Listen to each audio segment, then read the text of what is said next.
doing the thing. Hello.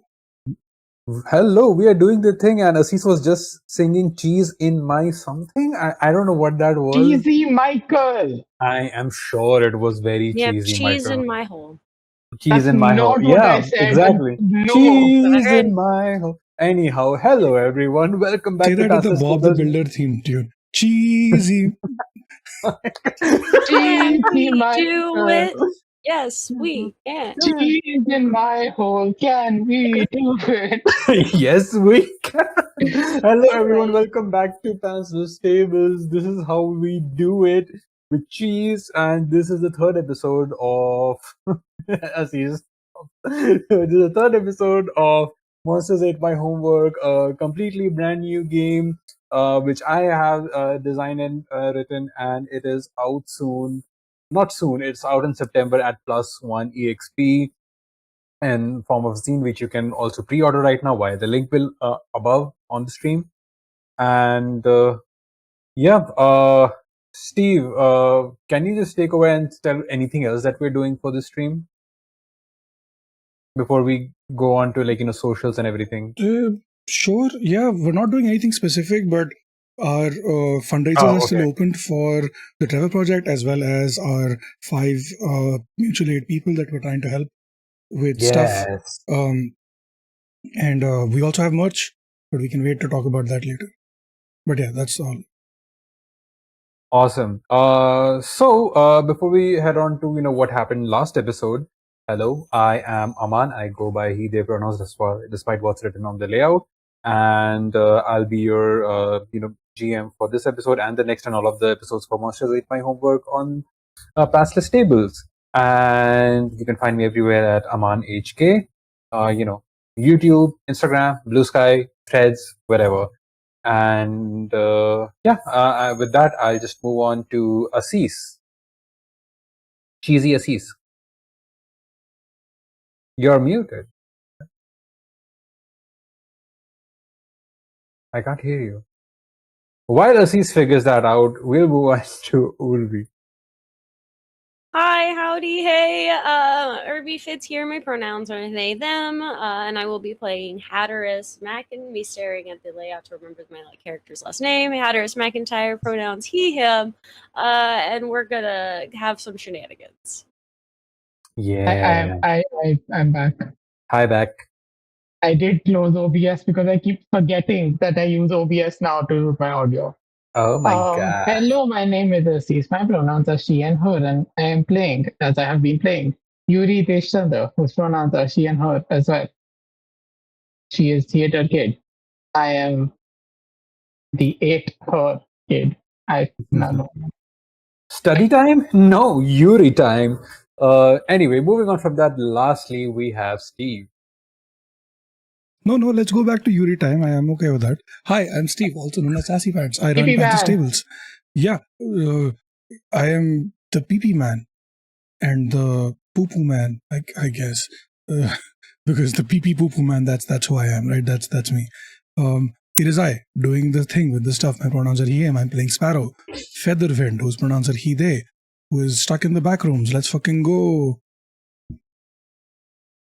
And since we have all the introductions in order, let's go back to what happened last episode, where our students, our cool kids, our shenanigans, some detectives, they finally got together in the nurse's office and tried to figure out what the fuck was going on in the school and why is everybody acting so weird and where are people going, suddenly disappearing into the back rooms and whatever. All of that, where they met another person called Ash Menon, and Sparrow was trying to hit on her, but Ash went for Hatteras. Like they were like, okay, Hatteras is hot, I guess, and they tried to stay after school. They went into the auditorium, where they met, kind of, with whatever their anxieties are, about themselves. Were you saying something, Guru? I was gonna say, I feel like small correction. We didn't try to stay until after school. You did We try. ended up we ended up after school somehow because time did shenanigans. Time did do shenanigans. I completely forgot about that. Time, yeah. It was suddenly after school. It was quite suddenly after school, and everybody had vanished.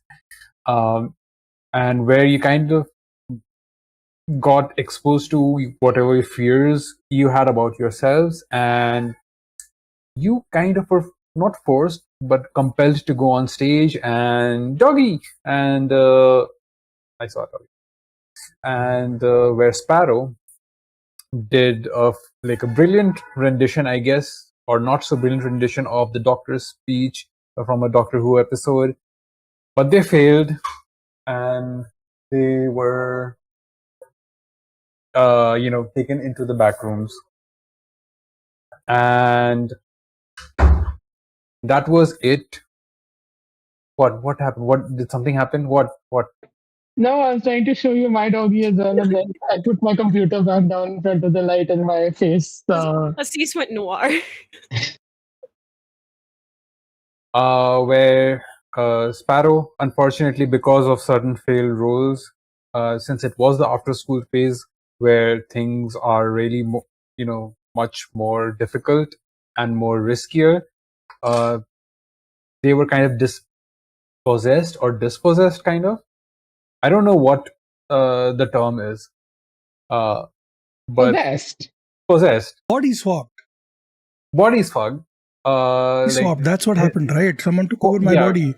Yeah, someone took over Sparrow's body, but Sparrow's soul is in the back rooms, kind of. Yeah, that too, I guess.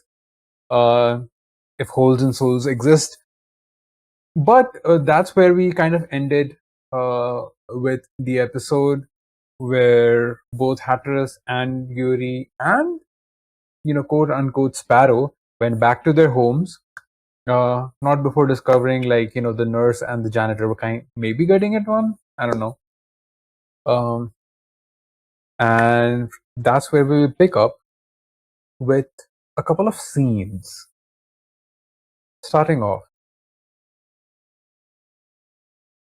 Urvi, what do you think Hatteras does mostly after school to chill out, to relax? Since you are hurt physically, emotionally, what do you think that Hatteras will do to recover? I think Hatteras got a phone number, so Hatteras is very, very thrilled about this and will probably attempt to text Ash. Or I say attempt because it's going to be putting in typing up a text message, reading it, deleting it, and that will probably go on for about 30 minutes before he gives up and just sends hey, like just HEY, no punctuation, just hey, and then throws the phone on his bed, goes to take a shower, just trying to scrub away everything. Having gone to an alternate hallway, there is that uncomfortable cling of extra dimensionalness. He never looks down during this shower because he doesn't want to look at his feet. He doesn't want to look at his legs. He feels very ashamed of just the ability to walk, and has been thinking about that all the way home. I think from the fall, he is a little sore.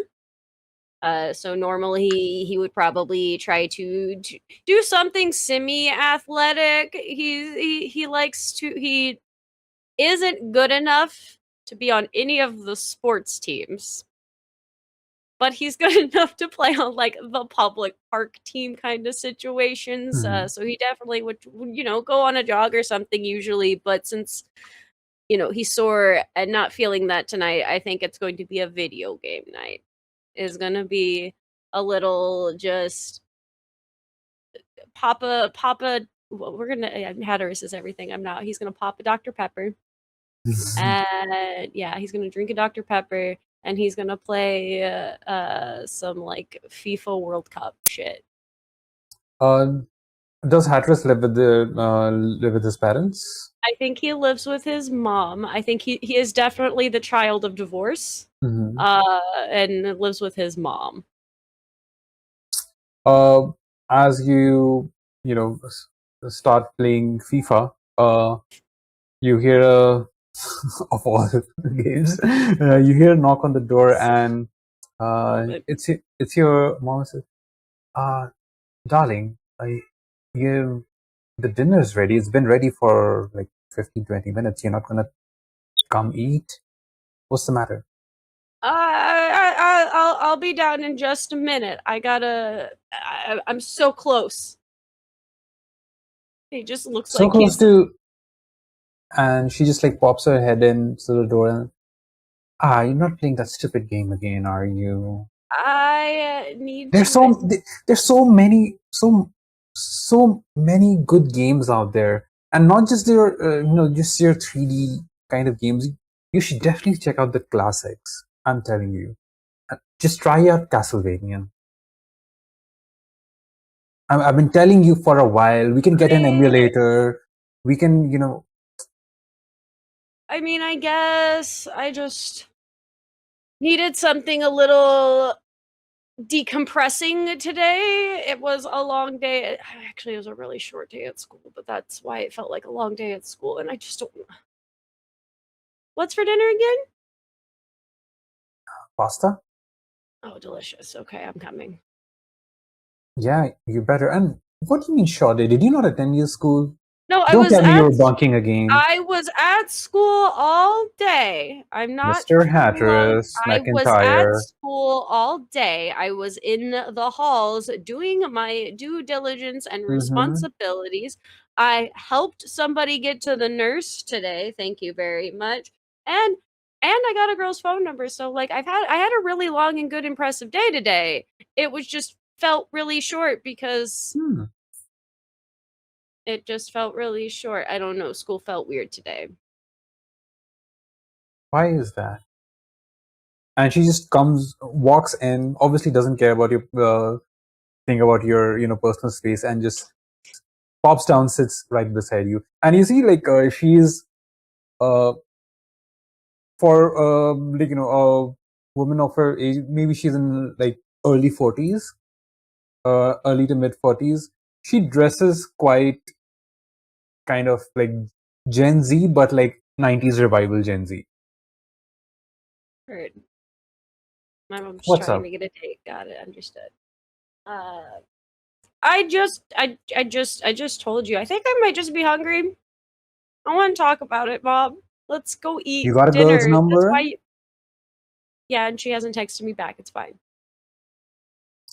It's fine. I mean, you take a day Just or said two. it's You're fine. gonna see her tomorrow. I hope. I mean, let's go eat spaghetti. You said pasta. Mm-hmm. I shouldn't have brought this up. This is on me.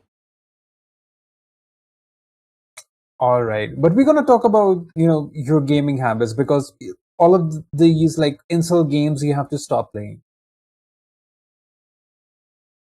I just want to play soccer. I get it. Fine, I guess. No role-playing games for you. That's fine if I could play soccer. I have been trying to get you into the local team. Like that's just yeah. You know you can talk to me about anything, right? Sure. Fine. Sure. Teenagers. Come on, let's go. Let's eat some pen. Yeah, and Hatteras will follow. His mom, kicking the door behind him, pulling it shut, And she like you go ahead, and like I feel like she kind of like closes the door shut with her foot. Just like pulls it with her foot and closes it. That cool kind of millennial way. Mm-hmm. And how do you think the dinner goes? The rest of the dinner goes with your mom. What's the usual thing? I think that it's usually a pretty good dinner, maybe a little bit more explainy of the day. I feel like Hatteras is probably a little bit chattier and usually a little bit more conversative, and sharing with his mother. It's just been a little stressful, and I think it's towards the end of dinner, when you're sopping up the last of your sauce and the garlic with the garlic bread, that he just kind of takes a moment. The teachers were really bad, like not bad, but like the teachers were. I think the teachers made today weird. Teachers are always going to be weird. I mean, like it was so during my time as well. Yeah, but like there's teachers being weird, like one teacher having an off day and being weird. All of the teachers were weird. And not in that way that you adults are usually weird. Do I need to go to the police or something? No, maybe it wasn't like anything like inappropriate. Like my homeroom teacher was just a lot angrier than she normally was. And sometimes the teachers were a little bit more aggressive about like lack of bathroom breaks, and they had no patience and tolerance for anything. And I went to go do my job, as the hall monitor. As you should. Right. And they were a little wibbly wobbly about that too. So it was just all of the teachers except for the nurse and the janitor. They seemed chill. Yeah, I mean, like, they're usually the most chillest of the staff. I would know. I mean, never mind. Anyhow, I have a gift for you. Yeah? I know how much you like soccer. And listen, it Soccer, wasn't. baseball, football, anything you can get me in. See, I am in talks with the coach to, get you a trial. But apart from that, I had a few connections and I got you this. And it's a packet. And if you look inside it, there's a jersey. Oh, neat. We'll pull it out. It's written Argentina. It's an Argentina jersey. Behind it, it's written Messi. Sick. And you turn it over, and there's a signature. Oh, I mean, heck yeah.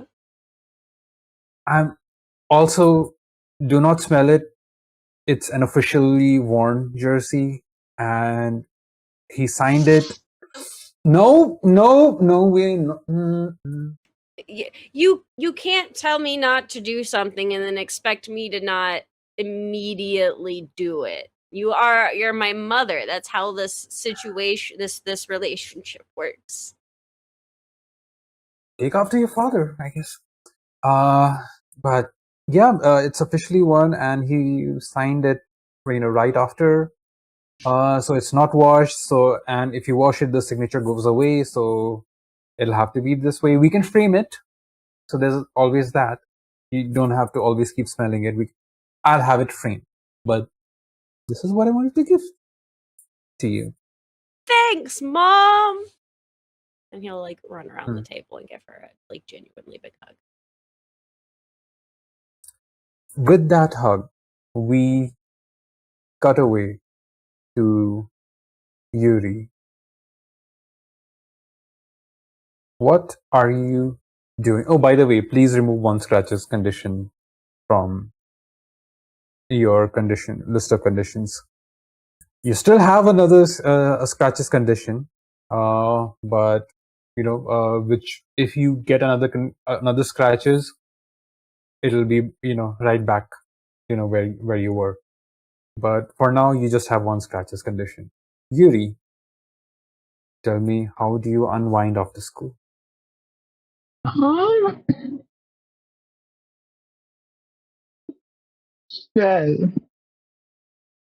I guess right now, like it's she's more stressed than usual. Mm-hmm. This is not Yuri's usual environment. I guess I'm kind of I'm sitting and drawing, but it's not like I'm not drawing for fun. It's more that like I'm drawing as a way to cope with the fucking endless hallway and the weird monster we saw and all that bullshit. So like, I just have Hades down last week and I'm just endlessly drawing everything that I feel like I saw today as a way to cope with it. Like just rough ass crayon scratching like drawings of just everything. Just just keep making endless black hallway while very angrily screaming, "Wait for me!" Oh. Tell me about, where you live. Who do you live with? Oh, damn! I never thought about this. Yuri has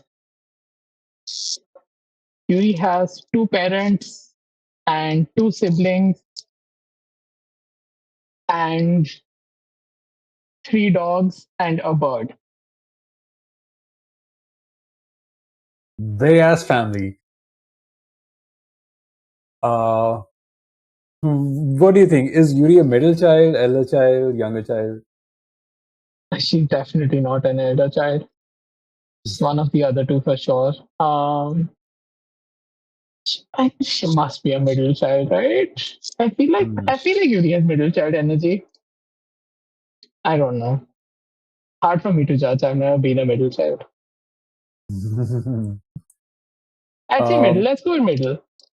Okay. I would say where you are in your room, are your dogs with you? As you're doing the... Probably not. I've closed. I don't want interruptions, so I've closed away my room. You hear banging on the door. Hey, loser! There's dinner waiting. I'm too busy singing. Sorry? I'm too busy singing. I can't respond to that. Hey, loser! Loser, calling Mrs. I Loser. hear the Hello. balls repeating, the falling of our feet, and it sounds like drumming. And I point to the door, waiting for the... Dad, she's not listening again. And you hear a more controlled knock on the door instead of fist banging on the door. Like, That's not even on the beat. And I pause the music. I'm sorry. What? Beta, can I come in? No. We've talked Okay, about this. Rooms, privacy. Can you come out and have dinner? I'll come out when I'm ready to come out. The dinner will be bad when it's cold. It's much better now when it's warm. Fine. I will slam open my door and walk out angry. Your dad is standing there in his kurta pajama, white kurta pajama, and he is like, "See, it's not that hard. What's wrong?" I don't want to talk about it. Ice cream after dinner? Yes. Okay. With or without them? Fine, we can join. That's my goal. And you sit on a kind of long table. Well, I wouldn't say a long table. It's like two smaller tables joined together. The dining room's not that big. They're two like kind of mismatched tables, not of the same, but mismatched chairs. Everybody's sitting around.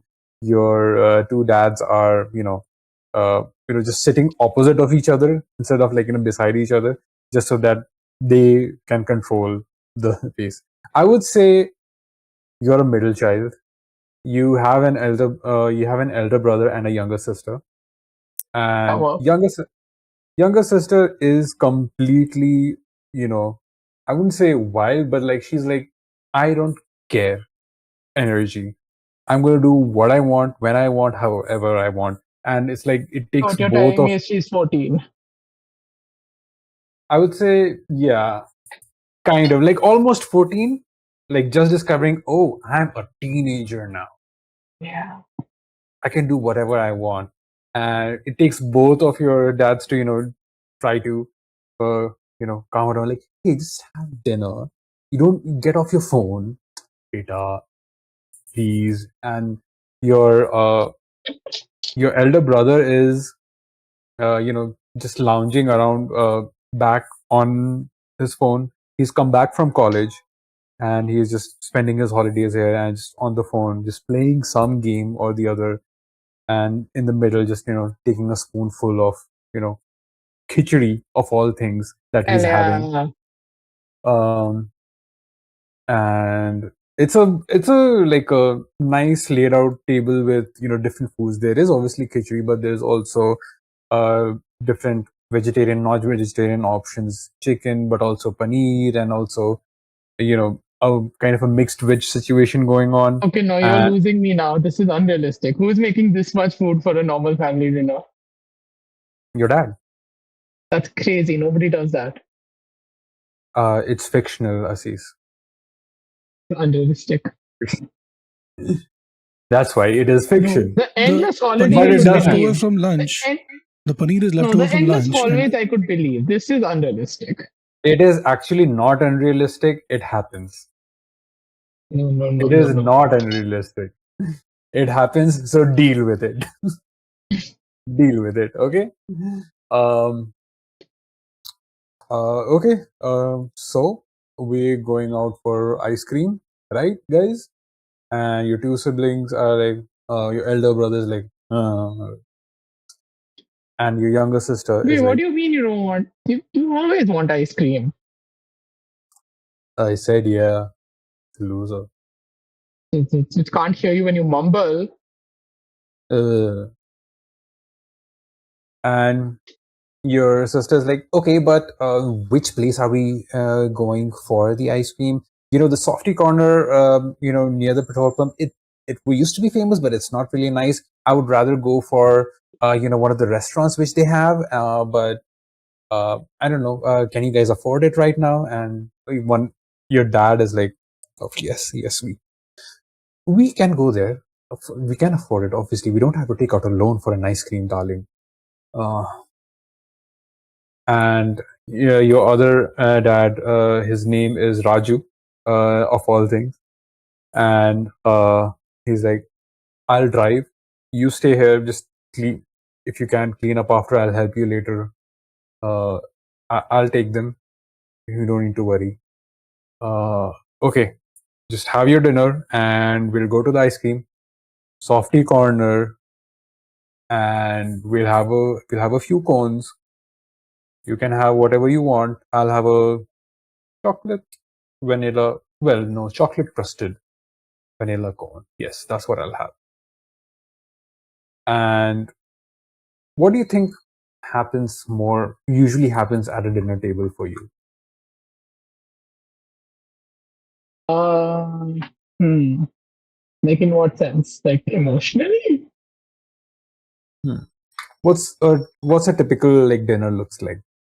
I think very quiet. I think like it's mostly dads like talking to each other and trying to talk to us, and we're all just kind of Yeah. just there. Hmm. Just like, yeah, everything was fine. Kind of energy.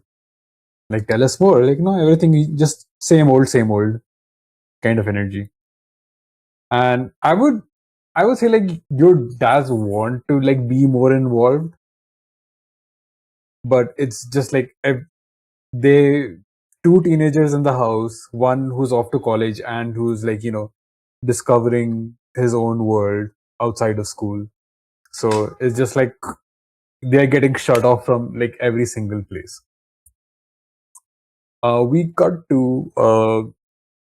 actually cut to like later in the night near a park, after your elder brother is, off, just walking somewhere with his phone and ice cream stick in his hand.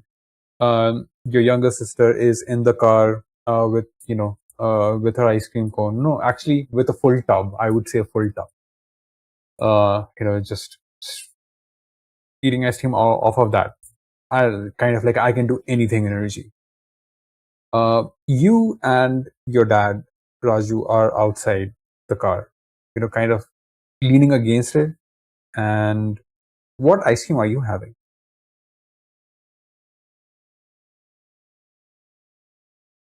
Vanilla chocolate swirl. Sorry? Vanilla, half vanilla, half chocolate, like swirl. And your dad, he is having just like, a simple cone, Ice vanilla cream. with, chocolate, kind of like chocolate chips in it. You're kind of giving a weird energy today, Yuri. Is everything okay? You're giving a weird energy. It's not the teenage angst energy that I'm talking about. That is fine. I know about that. I was a teenager too. I know. But you're like, did something happen at school? It was just a bad day. Were people bullying you? Nobody was bullying me. Care to share? Okay, you know what, that? Yeah, you want to know? And I will go off on an elaborate, like dramatized recounting of everything that actually happened. Mm-hmm. Like the hallways, the monster, the hospital, the nurse's room thing, like everything properly acted out. There, happy now? Are you taking drugs by any chance? It's okay if you are. It happens. It happens. I also used to do a little bit here and there during school. What do you mean you used to do? Bhaiya! That's he did drugs. Your bhai has done drugs too. That's unsurprising. He's a bit of a burnout, like I mean, you just bad look at kid. just look, and you just see him, and you can see your brother just like just trying to pretend like nothing's there, the smoke isn't there, and just like quickly just doing this, but failing to hide it. If it's not bad, So you don't care that he does that? well, as long as he's not harming anybody around him, the day he does, it's it's going to be bad for him. Okay, well, I'm not doing drugs, so. So you are saying that a hallway appeared out of nowhere, and you kept faced going and going and going and going and going and going and going. And you saw yourself coming at you? Yeah. Huh. That's a first.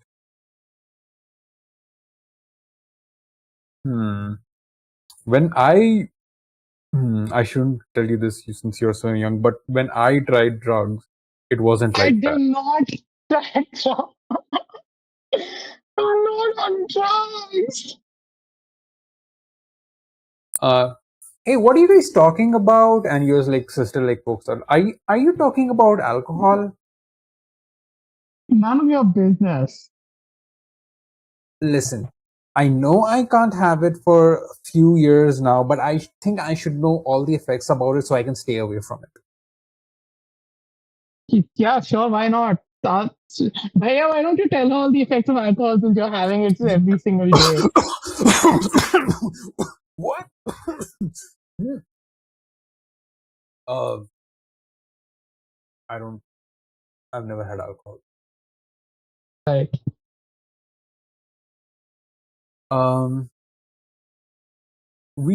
I think at that point we cut back to inside your room. You have come back and you come back to your pages. You see like, the pages and pages of things that you've The drawn. beeping is back. Oh my Huh? god. You start like there was like a beep that happened before. It's Okay, almost like the boat swaying start noise from the TOS. Is it Oh, still what? there? No, Is it went away now. Okay. And you said her what? It just stopped like it was afraid of you. Okay. So, we see your notebook, pages and pages of those drawings. It's fine. Is it still happening? Should I refresh? Okay.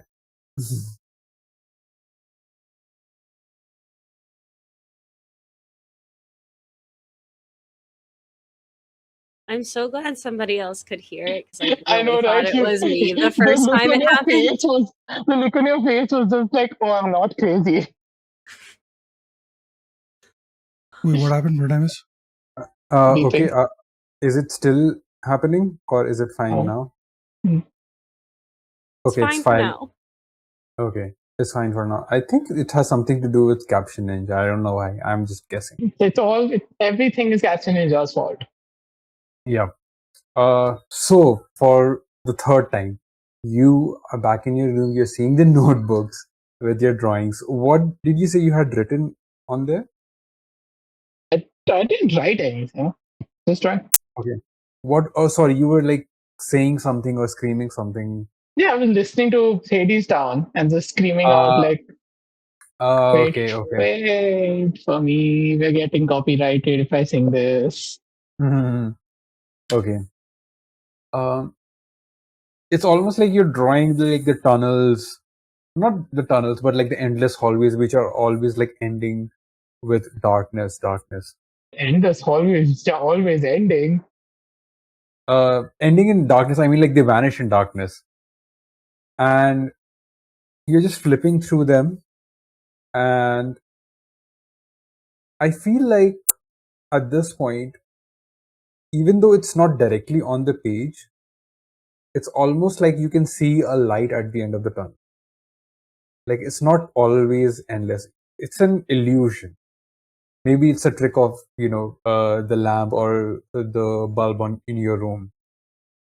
But it's almost like it's like focusing on like the endless hallway.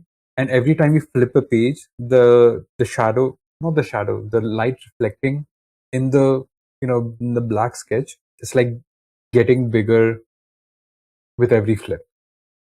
Almost like giving you hope that, okay, it's not always going to be endless. It is going to have an end.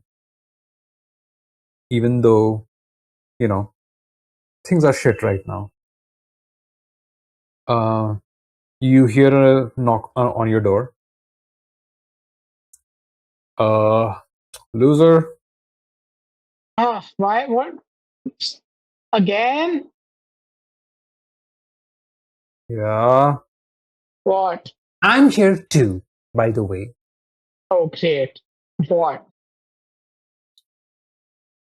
Can you come outside? I'm gonna walk up and open the door and just stand. I'm not coming outside. I'm standing in my doorway. Okay. You open the door and you see like both of them have like in a very cheesy way with some cardboards and with some, I don't know what art material that they used. They have like made like a big heart kind of a thing. It's just like the frame of a heart, and in the center, like they're holding a plate from it, and inside of it, you can see like various assortments of ice cream in it. I know you had ice cream already, but elder dad, went ahead and got some more for us to try out for the next few days. And he just told us to, get you these. And don't mind the hard, it's a school project. Yeah, I just it's started her school tears start project. coming down my face. It's like, okay, fine. You wanna come inside and have them with me? Oh, hell yeah. Sure. I mean, duh. And you see like your dogs also come in, and both of like all three of them have kind of tied around their abdomen, and on the top of them you see like a little box, almost like those boxes which during like wedding processions they like put on dogs, like they're carrying them. It's like that. And what do you think is inside those boxes? More ice cream. The moment you like take those off, all of your dogs just like, ugh. They're just like, it was cold. Why? I don't know. Dad was being cheesy. Yeah. His name is Michael, so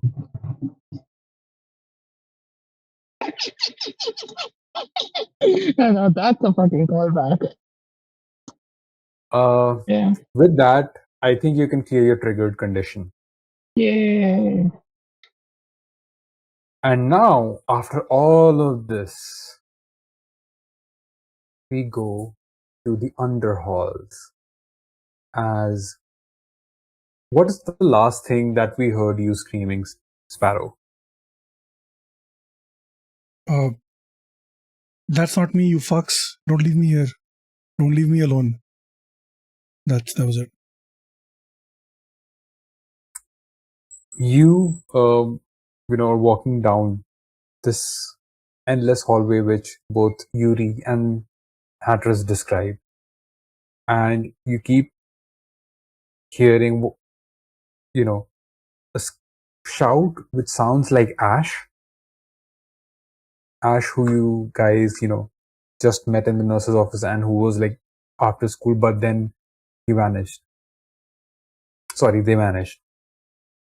And you keep hearing, hello? Is anybody fucking here or not? What the fuck? I'm going to try to follow the voice and find Ash, if I can. It takes a while. I feel like it almost I'm also takes yelling for him, by the way, just to make it easier. Okay, fair enough.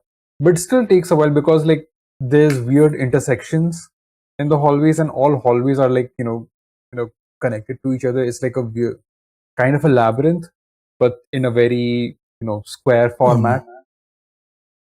So it's echoing everywhere. So it takes a few hours. And you're parched, you're thirsty, you're hungry, you haven't eaten in a while, and suddenly just it almost feels like your voice is coming closer, closer, closer, closer, closer, and just as you turn a corner, you hit a person and you fall down. Oh shit! Fuck! Oh motherfuck! What the fuck? Sparrow? Ash? Oh, thank fuck! I thought you were a ghost or something. Jeez. I was literally saying your name. What do you mean I was a ghost? I didn't know if you were real or not. I mean, like, this place doesn't seem real. I feel like I'm dead. Is this the afterlife? Is this what fucking hell looks like? Oh, jeez. Maybe. I'm not very religious, but, endless hallway that leads to nowhere. That's my nightmare. Voices. Yeah. Wait, did you create this? See, I might be creative, but I'm not a complete, I have some imagination. If I create something, it wouldn't be this. There would be blood seeping from the walls. Does blood start seeping from the walls? Not yet. I mean, like, no.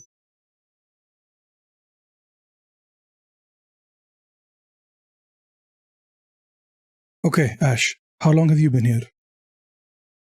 I don't know, man. It feels like a few hours. Do you remember meeting us in the theater? Yeah, I was accompanying you to the theater.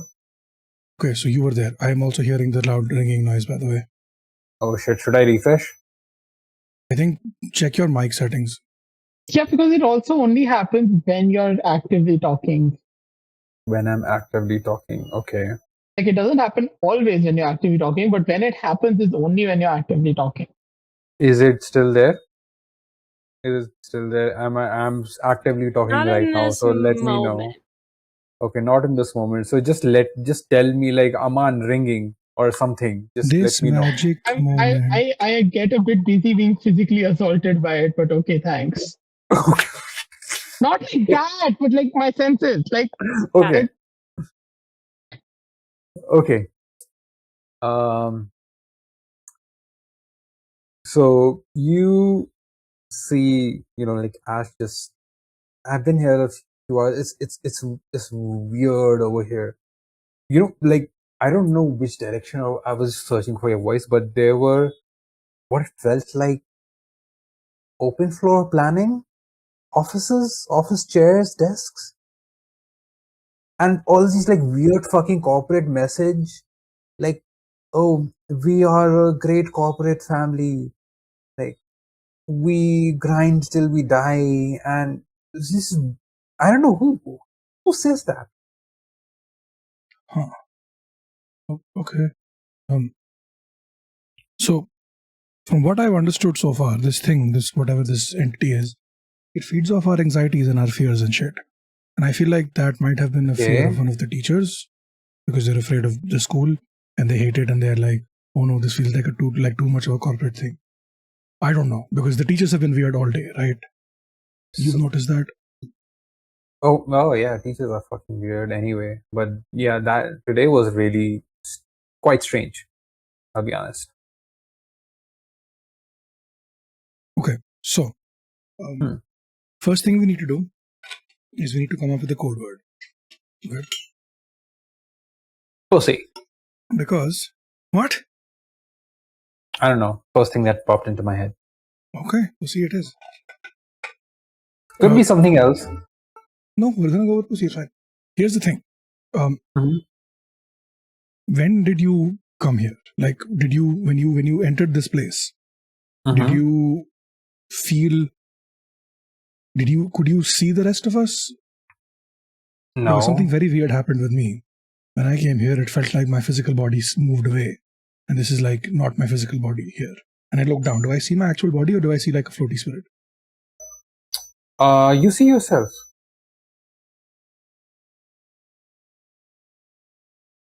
Okay. I think somebody has taken over my body and swapped places with me. That's what I think has happened to me. Yes.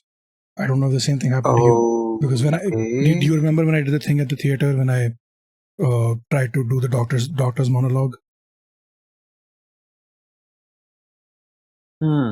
I don't think I know about that. I wasn't there. Let me rephrase this. Sorry.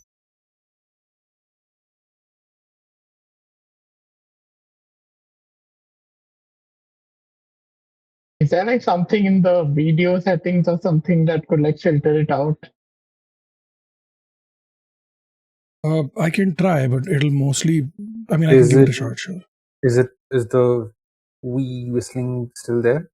Not currently. Okay, so it's just like popping in randomly. It is popping in randomly. There's clearly something with your mic or something that's triggering it, but I don't know. Oh damn! I don't know what. Okay. Still, I have another headphone. So next time I'll probably just use my laptop mic if it happens again. So just like, let me know when it happens. Is it happening now? No? Okay. I'll just keep this handy. Anyhow. Yeah. Where did we leave off? Ash was there when I was doing the doctor's speech, right? No. Oh. They vanished, just as you opened the door to the auditorium. Okay. Like Hapless turned and Ash wasn't there. Okay. Do you remember what happened in the auditorium? What auditorium? When we were walking to the auditorium, that's where we. Oh, that's where you disappeared. I remember just walking along with you all, but suddenly I was walking here. Okay, but did something happen that triggered it, or did you just poof out of existence? Did something? I don't think I did anything. I mean, I don't think I did anything, but I mean, I was kind of biting my own finger. I mean, I was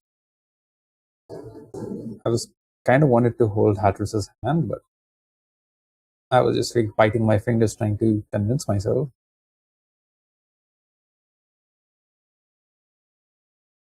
Okay, so embarrassment, shame, doubt. Huh? Are those emotions you were feeling?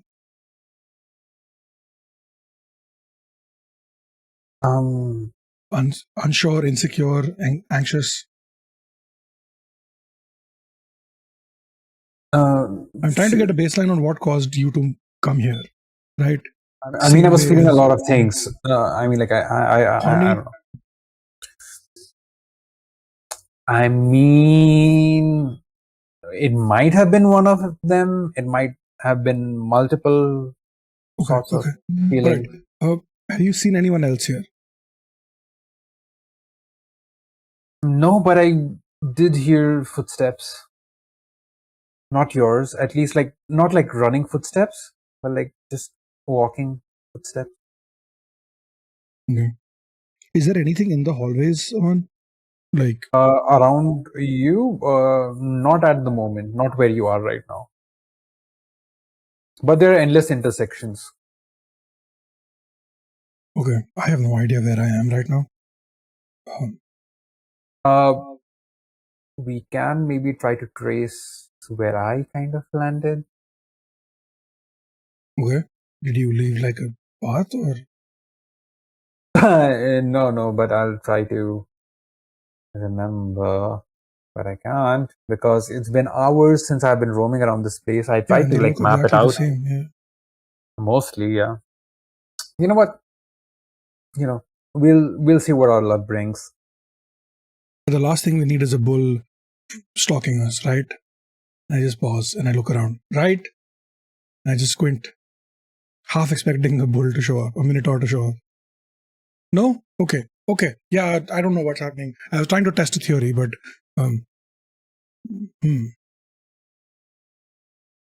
Bull. $10 million. I'm afraid of $10 million. I wish, I can't believe that $10 million would scare me so much. Oh no, I'm terrified of $10 million. No? Nothing? Fuck. Okay. Good try, I guess. Where would we even carry it, right? I know. It's too much. It's too heavy. And we'll probably have to we don't even have bags. So we'll probably have to take off our shirts and make a kind of bag around with it and carry it. And it's a hassle.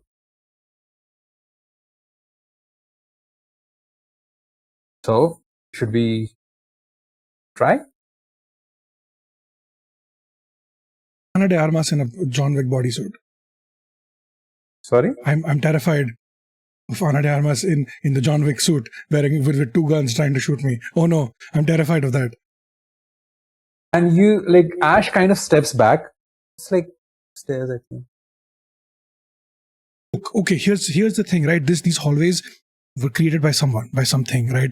And so far, the monsters that we've seen, they feed off our anxiety. That's what we've realized. So I'm trying to be practical and trying not to freak out about the fact that somebody else is in my body and has gone home to my family. Okay, so indulge me here.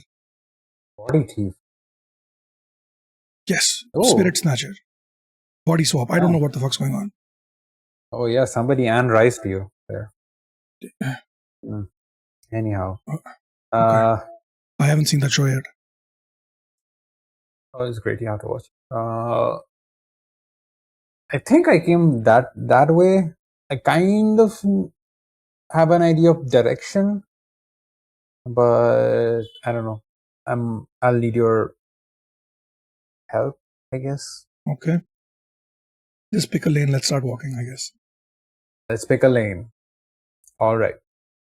Steve. Oh, is it ringing again? Okay, you know what? Just give me 1 second. I'll go on mute.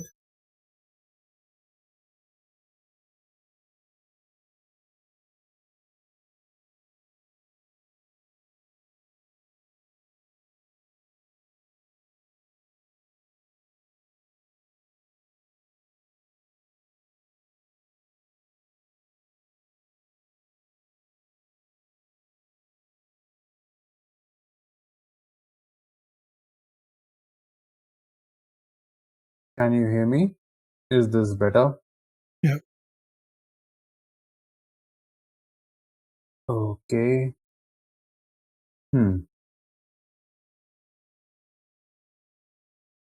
Okay. Can you guys try saying something? Bada boogie, bada bang, bada bomb. Bitches, bitches, bitches, bitches, bitches, bitches, bitches, bitches, bitches, bitches, bitches, bitches, bitches. Bitches, bitches.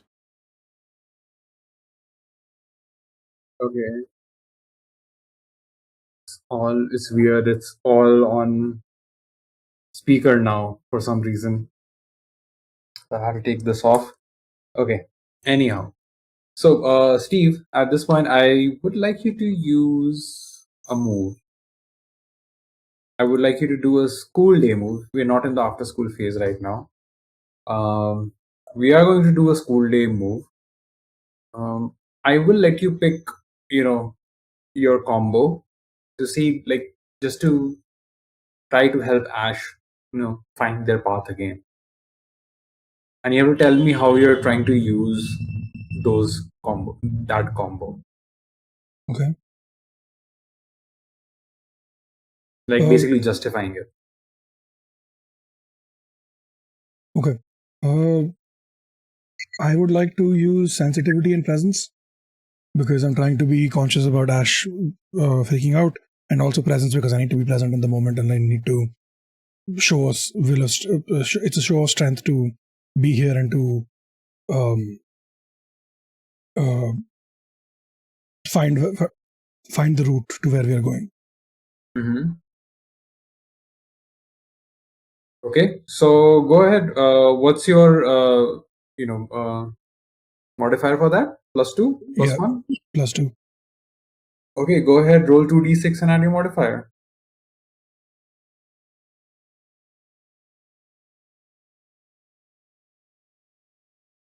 Oh fuck! What did that roll? What? No, 1 second. Sorry.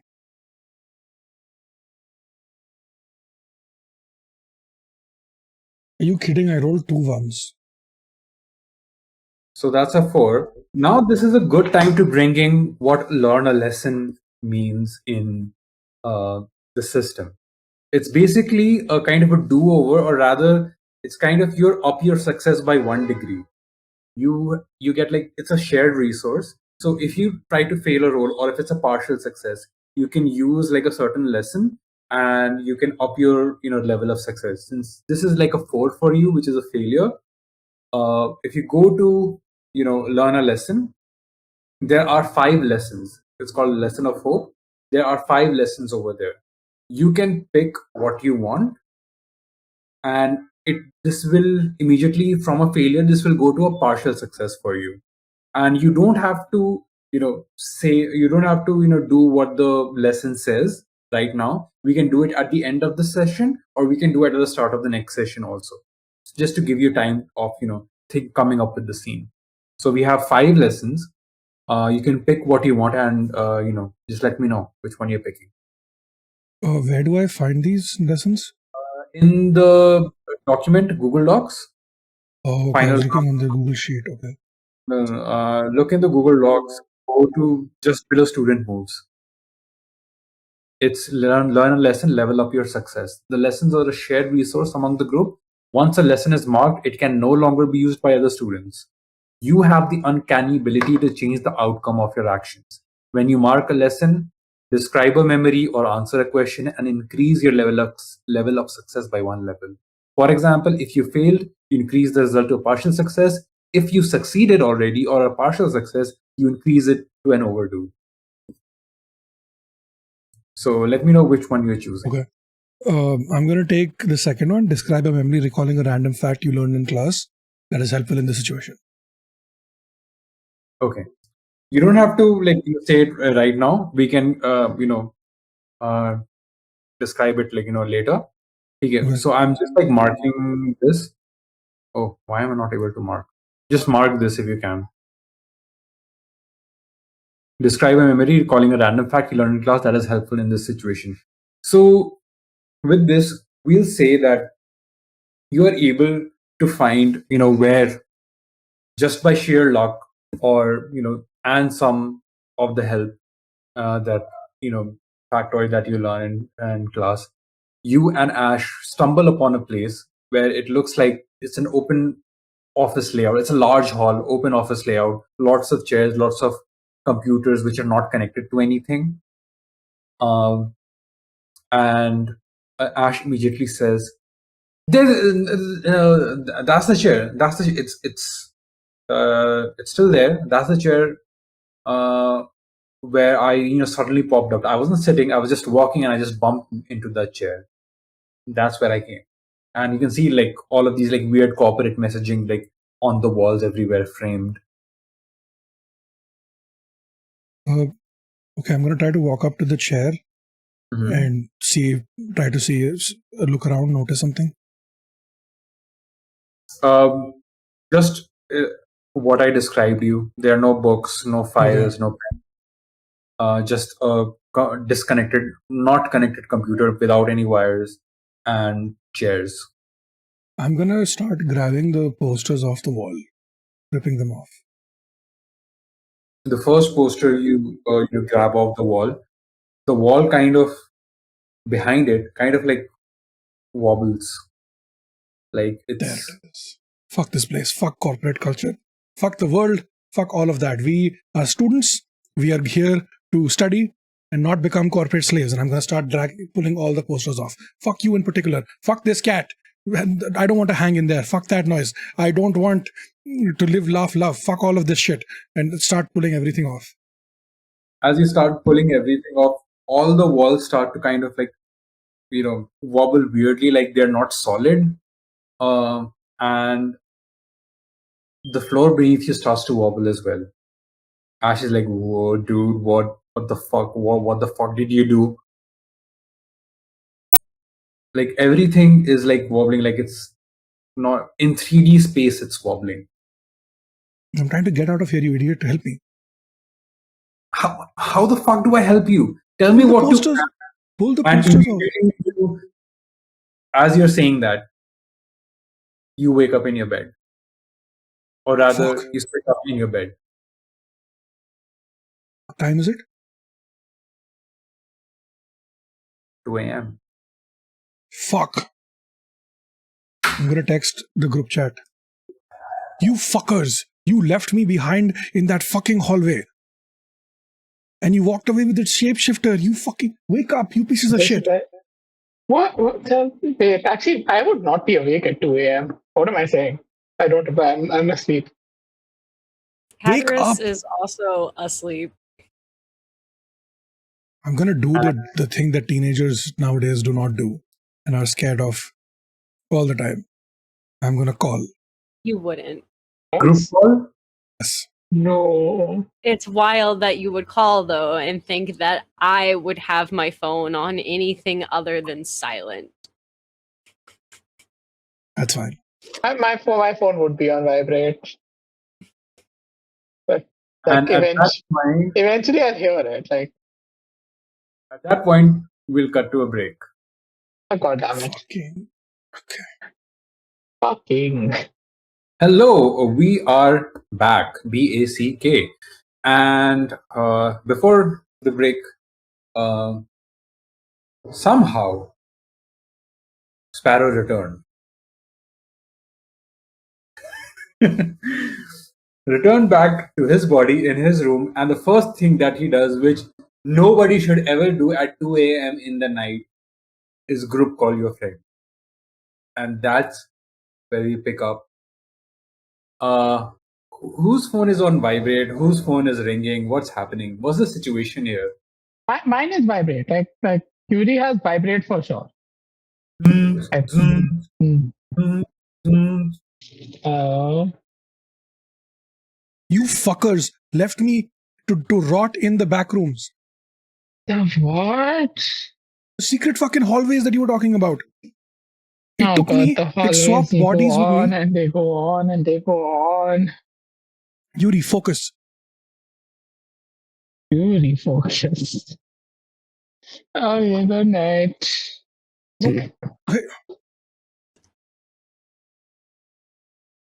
I'm gonna get up, go to the bathroom, check myself out in the mirror, make sure that the clone, whatever, didn't leave weird, didn't give me a fucking tattoo or like, do weird shit to me.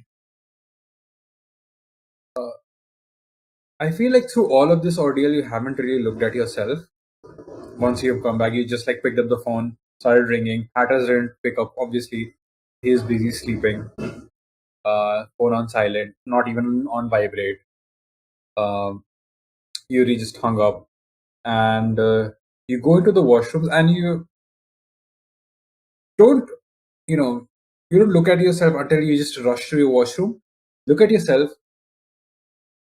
You're wearing fully pressed white shirt with a tie, with proper bed. school to bed, in trousers with a belt on, wearing socks, and not just like cool socks, black socks, very like, corporate approved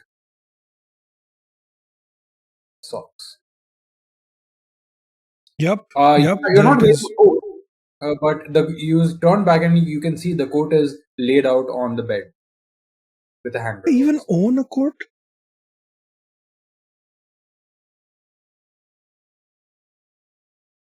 Huh. You know what? Probably do. I guess. Do you? I probably bought one for my cousin's wedding a few years ago, yeah. Could be. Fuck But this yeah, that's bullshit. the I'm gonna take off the tie. I'm gonna take off the shirt. I'm gonna pull off my socks. I'm just gonna look in the mirror and I'm gonna be like, you motherfucker, I don't know if you can see me or hear me or not. You fuck with my body again, I will fuck with your entire corporate structure. I'm gonna burn it all to the ground. I'm gonna involve HR and I'm gonna make sure that you are tied up in litigation for the next 10 years. So much for corporate happiness after that. Fuck you and fuck all of your faces. You tell that to kind of your reflection in the mirror, and after all of that reflection, saying it back to you, your reflection smiles back. See about that, Sparrow. Fuck you. Fuck you. I figured out And one way to block your shit. the reflection is not in tandem, replying. It's just you putting on the best corporate smile. You know that Nikki's obsession smile, eyes almost closed, smiling, and you don't put your tie back on. Your reflection pulls the tie back on tight. And you feel a little bit of constriction on your throat. Nothing that, alarms you, but breathing is a little bit difficult. I hate you. I hate everything about you. I'm gonna make sure that you do not hurt me or my friends again. I'm just gonna turn off the lights so there's no reflection anymore. The eyes still glint off some light from somewhere. Fuck, that's weird.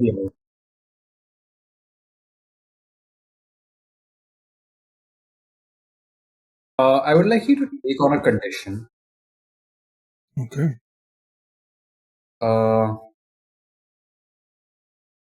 I would like you to take on the condition choke.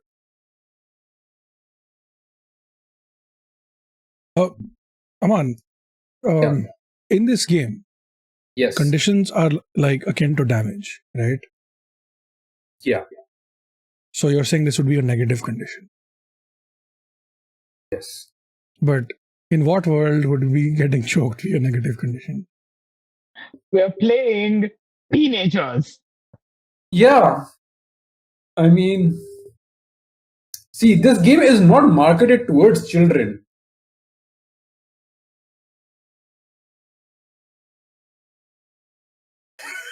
And I'm going to leave it at that. By the way, with that, I think we'll close off your scene. And before we head down any road that we do not want to go down to, and we'll end that day there, and we come back to school the next day, and everything seems to be kind of normal. The teachers aren't really acting weird, and I feel like you naturally would want to talk to students, teachers, but nobody really seems to remember doing something oddly. They all remember the day, but they don't remember doing the things you said they would do.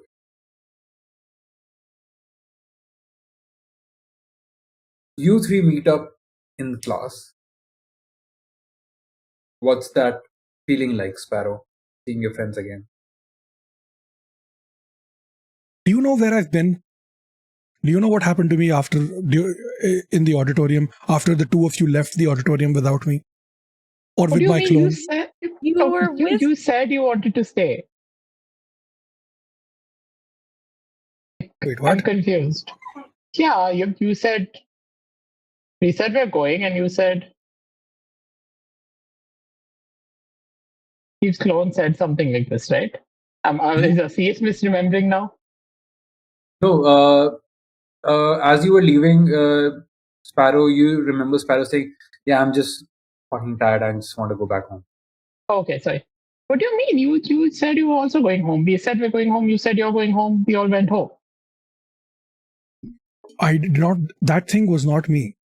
Something body swapped with me that looked exactly like me. I was in the hallways that the two of you saw earlier yesterday.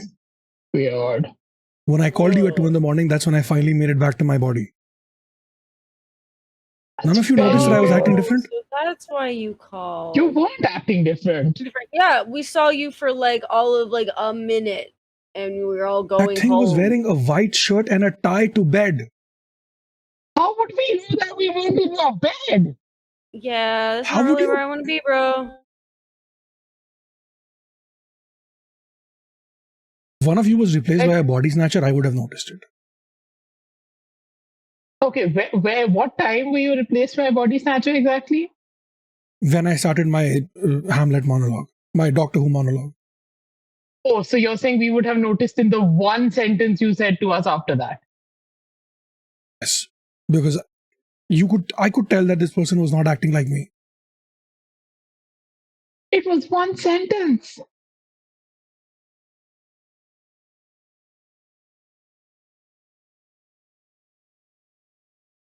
Yeah, and there was quite a bit, going on. Like the janitor and the nurse were there. Which have we talked to them today? Like, are they still good and chill? Like, I think.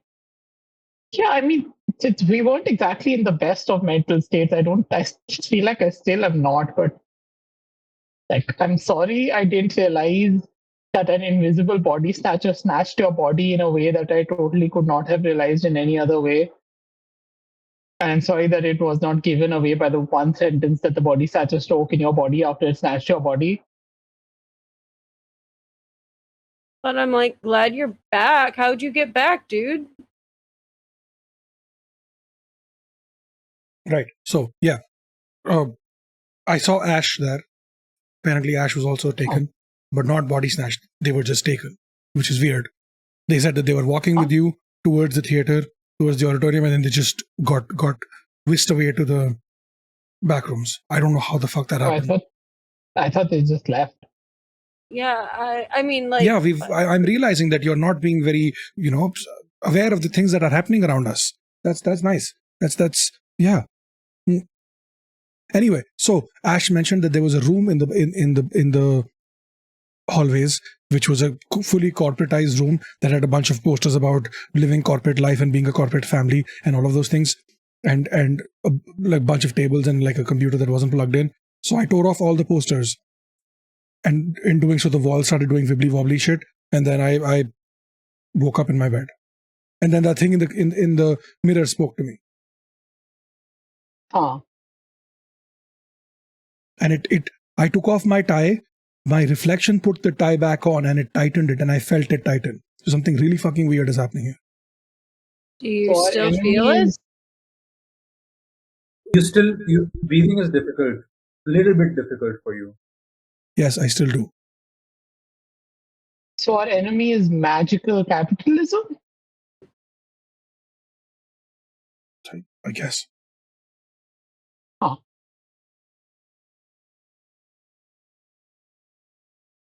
Well, how do we stop that?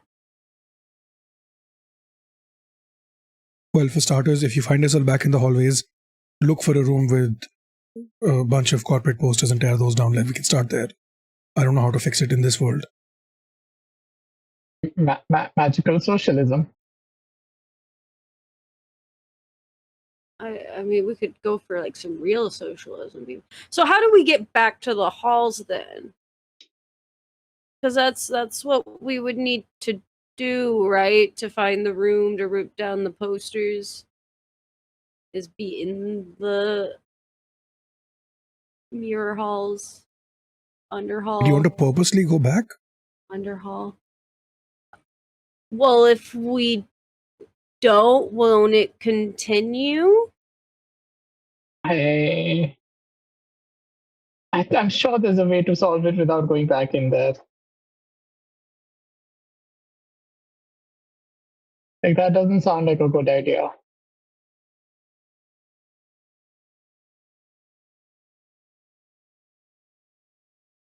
We could try the auditorium again. We had interactions there. Maybe let's look for the nurse and janitor first. Nurse's office? Let's go. Sure, yeah. And I assume you will be doing this during the recess, or are you bunking classes? Bunking. Oh man, I told my mom though that I wasn't bunking classes. Oh, yeah, we're bunking classes. I'm doing my hall monitor duties and escorting these distressed fellow classmates to the nurse so she can perform her mental health. You do have that mechanical advantage. So yeah. So are you like forging like passes for them? what? Or like, because you can roam the halls, Mm-hmm. you have that mechanical ability, they don't. So are you like forging passes for them, or are you talking to teachers or somebody about them, get I them would to probably just talk to any of the teachers that would potentially stop us about it. And hope that these two play along in their stressed and anxious states. And the first person you come up against is the administrator. Oh, it always is. What do we have here? It's been It's been a rough one. Apparently for these two, I've been asked to escort them to the nurse's office for counseling. Syria, I thought I already told you to go to the nurse's office yesterday. Are you still not feeling well? Wait, I can't hear you. Miss Yuri, I thought I already told you to go to the nurse's office yesterday. Are you still not feeling well? I am feeling unwell in a different way today. You should stay back home. Maybe it's contagious. I lose marks for attendance if I do that. What about other students who might get sick? It's probably not contagious. I think I just ate too much ice cream at night. All right. I guess I can allow it for one period. And I would like to see all of you back in your classroom after the bell rings. mhm. Is that right, Mr. Sparrow? I just look at him and I shake my head. Yeah. No, you're right. I'm really stressed. We've got exams and we've got so much work piled up, and there's homework and there's things and there's yeah.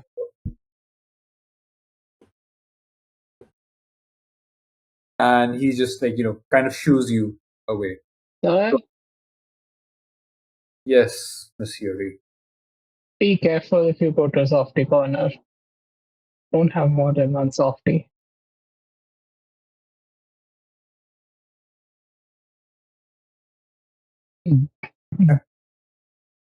Mm. I need to go. Go. Please, go away right now. And you do have the hall pass for all of these. You don't need to roll for it. It's all right. It was just a scene. And you go to the nurse's office and you find nurse there. There's no students here unlike last time. And she's just catching up on some of her admin work that she has to do, keeping things in check. And you find her on the computer. Not the computer. Yes. What's the matter? About yesterday. Oh yeah, that was weird. Okay, so we didn't just imagine that. We didn't just collectively imagine that. You were there. That did happen. I was, but it doesn't feel real. It feels like a nightmare. Like it didn't really happen, but it almost feels real. You are saying that you were there and you kind of remember it. We do, and also I mean, Sparrow got body snatched apparently, like in front of all of us, like when you were there as well. Like,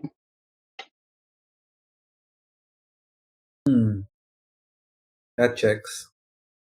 How are you feeling, what do Sparrow? you What do you mean mean that checks? Why is this also normal to you?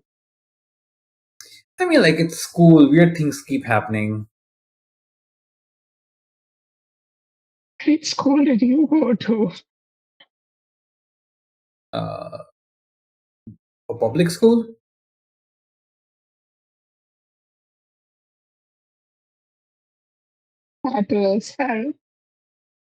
Sparrow, how are you doing, buddy?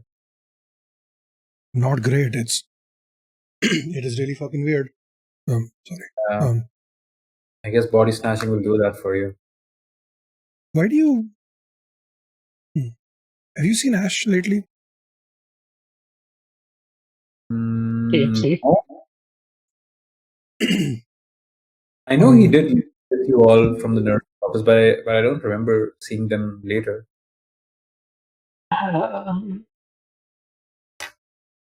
Why? What happened? We're trying to figure out why the teachers were affected yesterday and you and the janitor were not. And also, Ash is apparently like snatched into the hallway dimension. Important detail to mention. The hallway dimension. Is that true? Yeah. That's what we're calling it. That's a bit uncreative, but that's fine. Hey, do you know what the code word is?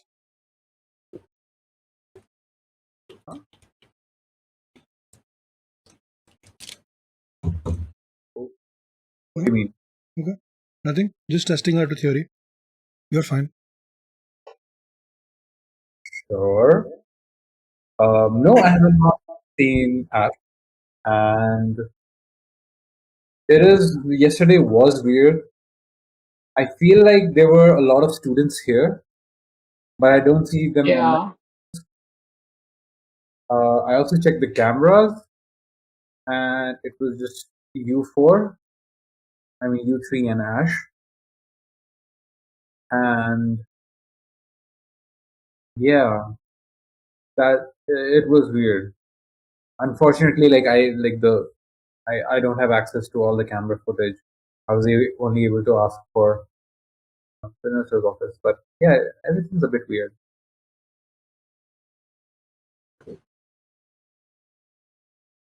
We didn't have like a collective hallucination drug experience kind of thing, did we? Did somebody poison the water or something? But then why would it affect specifically the three of us and you and the janitor and Ash? Is that not a weird combination? It is. It is a weird combination anyway, which way you look at it. Huh.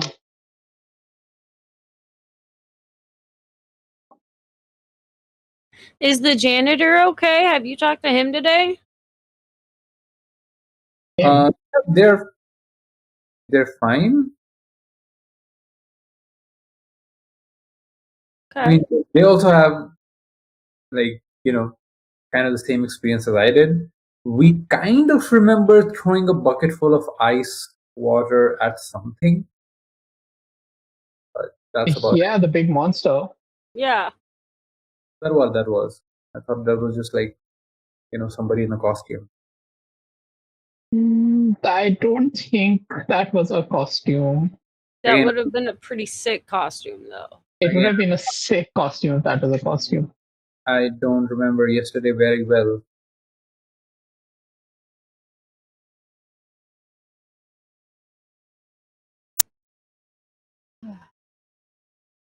Might want to, I don't know, if you have time. You wait a minute. The class is going on right now. What are you guys doing here? We pretended to be sick so we could talk to you. We have a hall pass. It's fine. What's up? It's me. I'm the hall pass. He's the hall pass. So it seems, Mr. Hapless McIntyre. But yeah, you better not be caught being, Sorry to cut you off. What do you feel? How do you feel about corporate culture and a slow march to death because of capitalism? Oh, I shouldn't be saying those words. The F words are banned around here. Oh, you can't say fridge? Right, they are. Sorry, what? Sparrow, what were you saying? That you can't say fridge? Yeah, I can't say fridge. No, she can't say fuck. Fridge. Fudge. No, one of the teachers was saying fuck yesterday, so Really? Yeah, but that teacher was possessed, Sparrow. Don't be a fucking idiot. Hey, stop, Yuri. Did you know that Yuri and Hatteras did not even notice that I was body snatched? We saw him for a minute. A minute. I don't think this is about us. These people are my fucking friends, and they did not notice I was body snatched. Dude, I feel like you have something more going on here. Like this is clearly not about us not noticing. It's like the deep insecurity that got triggered by this. Nurse, are you also a psychiatrist? I did bring them here and guidance counselor. Counseling. We haven't had a counselor in school for years now, apparently. That's not good for us. That's really not safe. No wonder all the teachers are going wild. Especially if this is a normal occurrence for school to just have like weird shit like this happen, you should really have a fucking counselor. I mean, like budget cuts. I mean, like who knows? Like my job is on the line as well, so you never know. You might not see me again. We should start a GoFundMe for you. Also, if you disappear, please tell us that you're leaving, not just got body snatched, Okay. I mean, you should tell us if you get body snatched also. How if I get body snatched? How would I tell you? The code word. That's yeah. Code word. Oh. What? I didn't think this far. Is there a code word? It's almost like if there's a code word, you should have used it, Sparrow. I only made the code word after I got body snatched to prevent it from happening in the future. What's the code word? Convenient. I mean, if the F word is banned, the P word is going to be banned too, right? The P word? This? P word? Piss? No, Why is the code word piss? Not piss. It's the other P word. Pineapple? No, that's a safe word. That's a bad word. That's a bad word. Pen? Yes. Yes. Pen, pineapple. Penis. Pineapple pen. No, the other thing. The opposite of that. Opposite of penis. Oh, Yeah. I mean, That's why I Sparrow asked you told you about immediately. how the gender binary is nonsense and that to ascribe different genders as opposites of each other, as well as different genders as opposites of each other, is actually not really nice and it's kind of pointless and doesn't really match up with biological accuracies. So maybe you shouldn't be saying that. Completely 100% agree with all of that. I didn't say that the one P word and the other P word that are opposites of each other are opposite genders. They are just opposite parts. That's what I meant.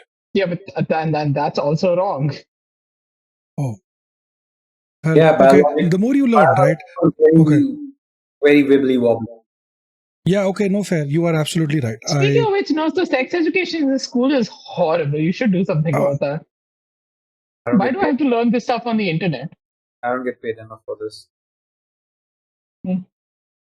That's why I was saying we should start a GoFundMe for you so you don't have to leave. It's GoFund My Nurse. That's what it's called. Ah, okay.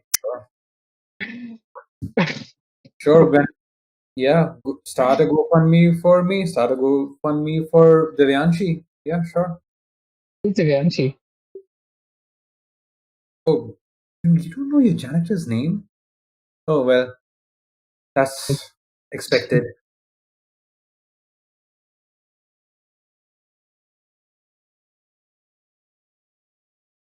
What are we doing here again? Exactly. What are you guys doing here? What do you want from me? Help us fight off the magic capitalism demons. Magic capitalism demons. That was a mouthful. I don't have powers, as you might have seen. Neither do we. How do you expect us to fight something that I don't know literally nothing about? A monster which I barely even remember seeing. No, we get giant water guns. And we fill them with water. No, we just... And we shoot them at the monster whenever it shows up because it doesn't like water. Right. The problem was if the magic hallway dimension is full of capitalism posters and solving the capitalism posters got you back to your body, the only way we solve this is by putting socialism posters up all over the school. Is that how you got back? You were in some kind of a magical corporate hell and you just took off some posters and you got back? Yeah, and I called them a bunch of swear words and I said shit about them. That's it? They let you go that easily? I don't know if they let me go. I think possessed. I mean, like, it feels weird. Like there's a monster and then there's a hell and you just take off a bunch of posters. And are you sure they're not trapping you? Are you sure you're not still possessed? Why do you have this idea in your head, though, Miss Nurse? What idea? It just seems suspicious when you're talking about the possibility of him still be. I mean, you might be really good at horror movies, and they're not really my vibe, and this feels like one of those. But I don't know. It just seems weird that you I'm might just have the saying. idea of him being trapped. I mean, like, I never said that you were still trapped. And you're still possessed or anything. I'm not saying that. I'm just saying. Do you think you were let go instead of escaping?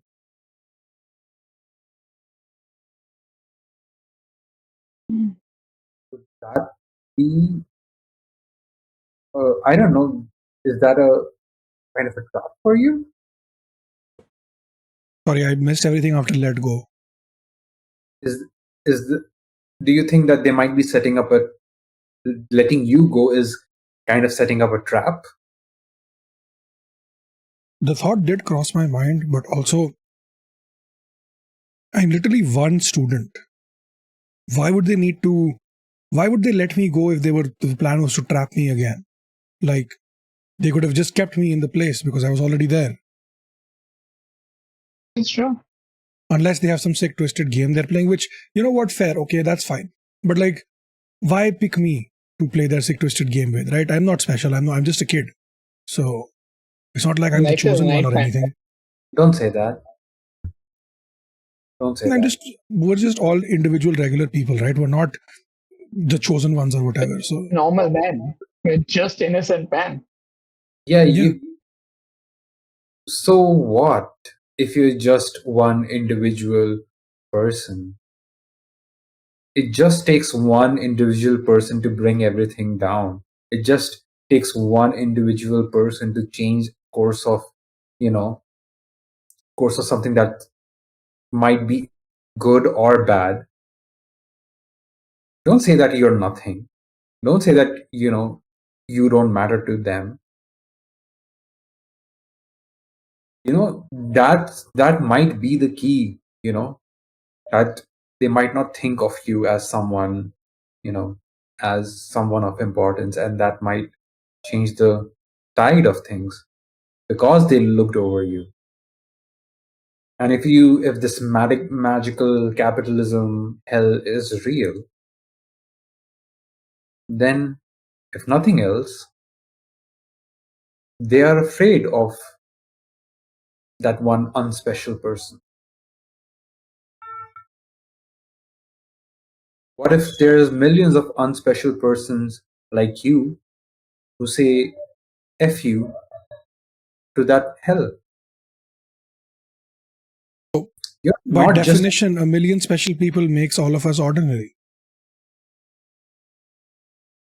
And that's socialism. Exactly. Holy shit. We just figured it out. Did we? I don't know. Well, the world hasn't changed yet, so we still have some ways to go.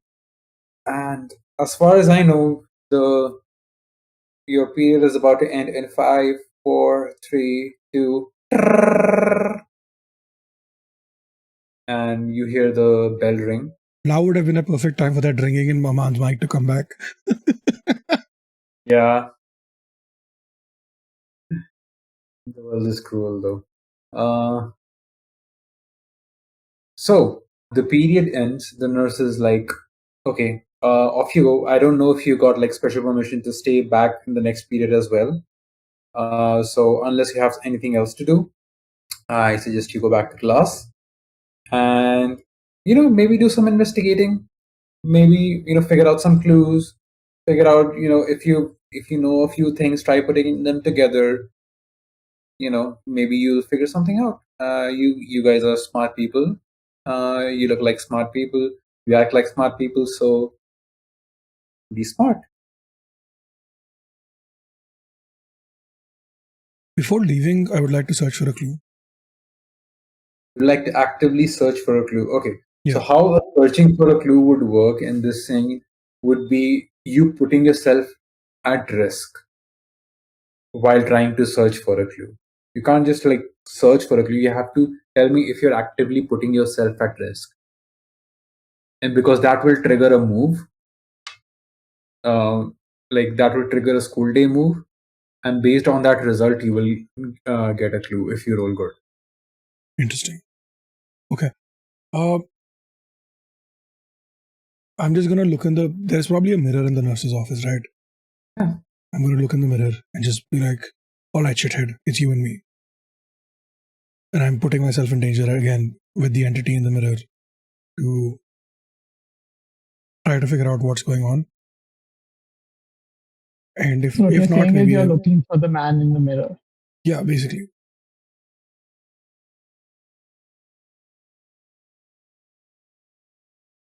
You see, okay. In this case, are you doing it alone? The others are with me, but I'm not putting them in danger. Okay. Let me see.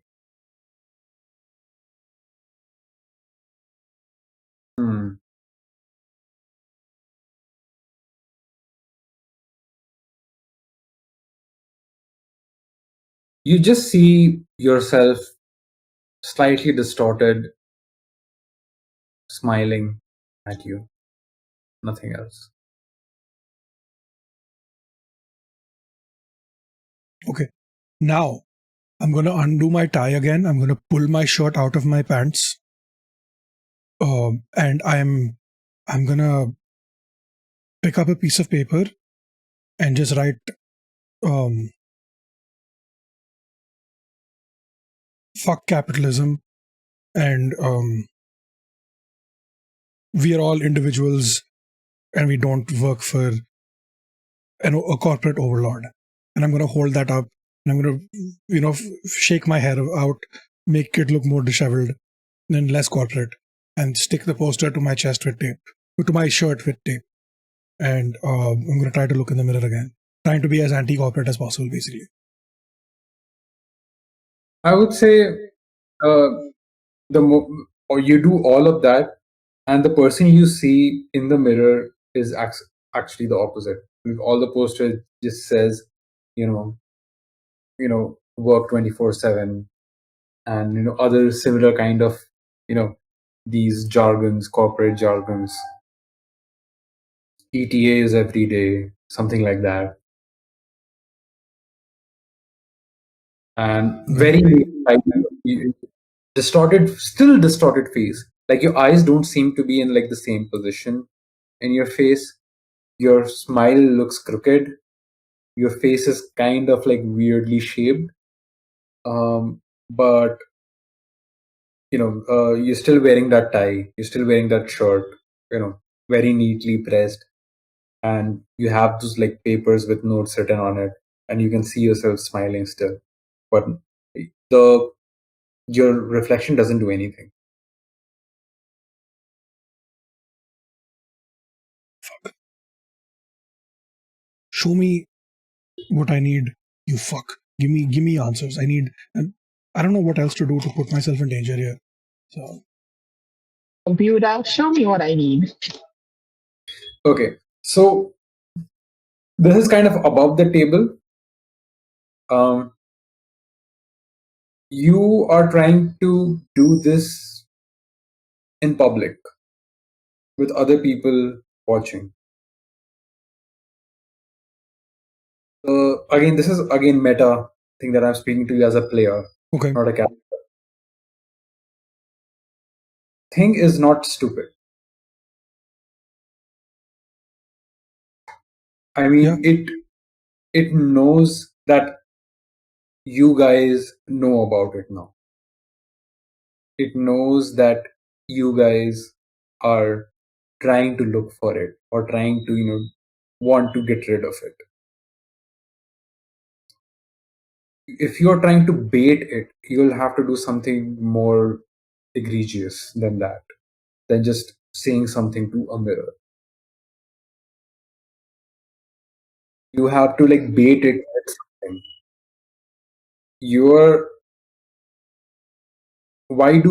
How do things get baited? Giving them what they because want. they're attracted to something. Yeah. Right? What you are trying to do is something to repel it.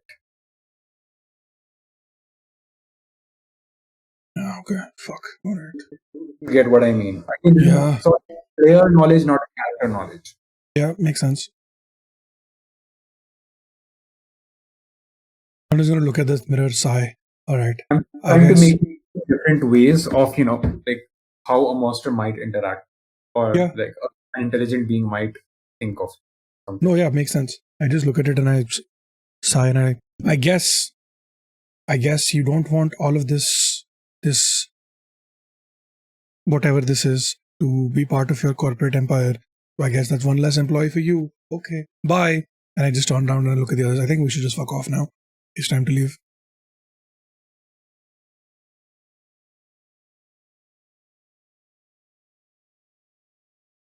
Go back to class. Yeah, back to class. All right. With this, I would like you to think about at the start of the game when I told you, like you gain clues, you can use your clues to come up with a theory, right?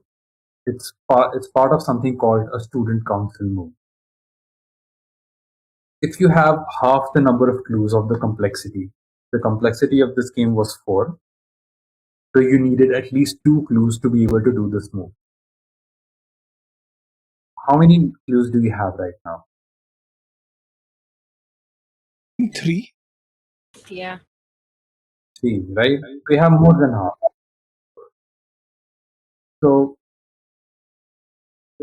this game, with this card from Brindlewood game, at the start of not at the kind of the start of the adventure mystery, I don't know what to call it. There are always few questions that you need to answer. What is the monster, and how do we get rid of it? So a student council move helps you get to that. Get to that stage. Let me read out what the student council move does. You have the access to the document. Student council move can be used when at least half the clues related to the monster have been uncovered. The student and the GM must sit and have an open and honest discussion, attempting to uncover the monster's motives and find a key weakness to exploit. Incorporate any number of the clues you have discovered. Feel free to add details to strengthen your theory. When you come to a unanimous decision on it, roll 2d6 and add the number of incorporated clues.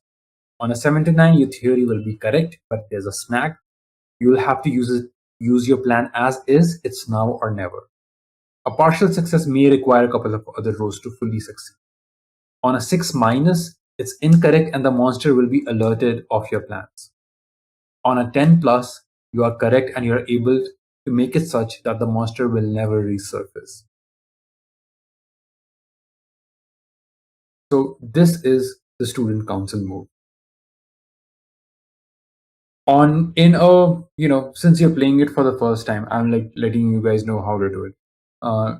You have 3 clues right now.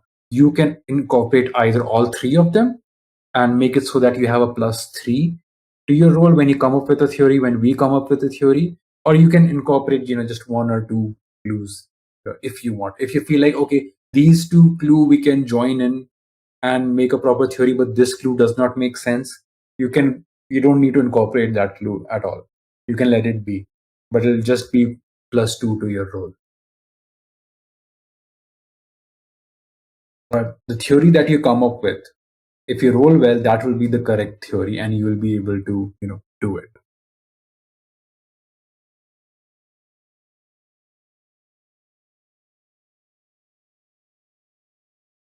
I know this is sort of like railroady for those of you who are watching, but this is kind of, I'm trying to explain the game for you all as well.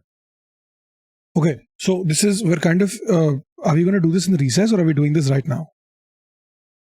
You can do it whenever. Okay, So I think on our way back to class, we just start talking. We're like, okay, what do we know? How do we do this kind of thing, right? Okay, so the clues that we have are weird distorted reflection that's laughing at you. That's the first one, right? That was not the first one, that's the second one. That's the one that I think Hatteras found, or I found. One of us found it when we went to the bathroom. Yeah. The other one was the hallways thing. Where is it? Was that a clue? I think it was. No, one of them also was the teacher, right? When I put myself in danger at the end of the first episode to do the mass bunk thing, the teacher revealed that it plays on our anxiety or something. Or the students reveal that they plays on our anxiety. So those are the two clues. I don't remember what the third one is. I only have the weird distorted reflection written down. Yeah. Paro, I think third one, like one of the clues was also you got a key. You remember a key? Fuck yeah! Where does the key open? What does the key open? I mean, yeah, the key was written with principal's permission. Oh, fuck! It leads to the principal's office, right? I'm assuming. I mean, we have to come up with a theory together. How does? Oh, okay. Here's my theory. Okay. The principal is involved in this chaos. He did some weird ritual because he was upset that the students were not being studenty enough and were too focused on sports and other things instead of academics. So he made a deal with a monster or a demon or something that was like, you come in, you take control of the students, but turns out and also make them more corporate and whatever. The students were like, no, the monster agreed, but when it came here, it needed a body to inhabit. So it inhabited the principal's body. It's in the principal's body right now. But it can also go back to the back rooms, and when it goes to the back rooms, it or the hallways. Fuck, why do I keep saying back rooms? When it goes to the hallways, it does not have a physical form. And when it was summoned, it also summoned its minions. Its minions are the others who are possessing the teachers and other things, so trying to make it more corporatized. And they have realized over the course of the last day and a half that it is going to be very difficult to actually make the students more corporate-like because they have free will and shit.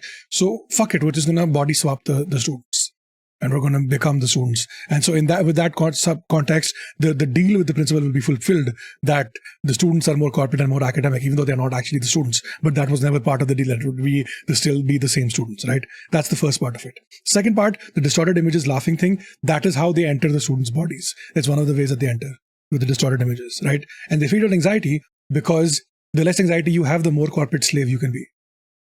That's my theory. The key to the thing opens up a door in the principal's office, which leads to the hallways. That is the key that it leads to. To destroy the creatures, you need to destroy all references to corporate culture inside the hallways. And then you destroy the creatures and they go back to wherever they came from. That's my full theory. I think I like the key leading to the backrooms thing. I think that is a fun one, but like I'm not. Oh, what was the third clue? There was distorted. There was the key. Distorted reflections. Anxiety. Huh? They feed on anxiety.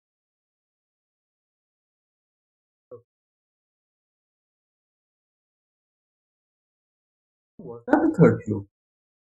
I have the under hall having been one of the clues when we first got sent there.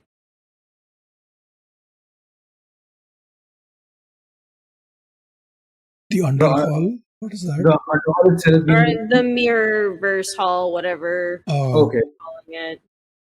Okay. And the distorted reflection. So there are 4 clues. Did I give out 4 clues?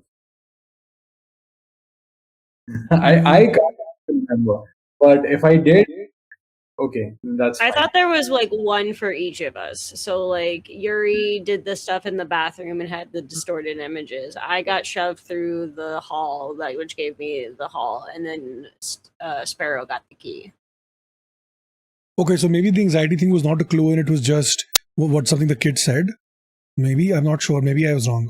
I'm not sure. I mean, it is a fourth clue. It depends on how Ahmad wants to rule that, but I was pretty confident we each had at least gotten one. I would say not so much as a clue, but as kind of a effect of a clue, I would say. So still kind of like a half clue. I would put it. I would have to like go back and watch the VOD to remember what I did, because I haven't I don't have that noted down. But I'll give it like a half clue. Okay, sounds good. Like won't be counted in the role, but you can definitely incorporate it in the theory. I would. Yeah.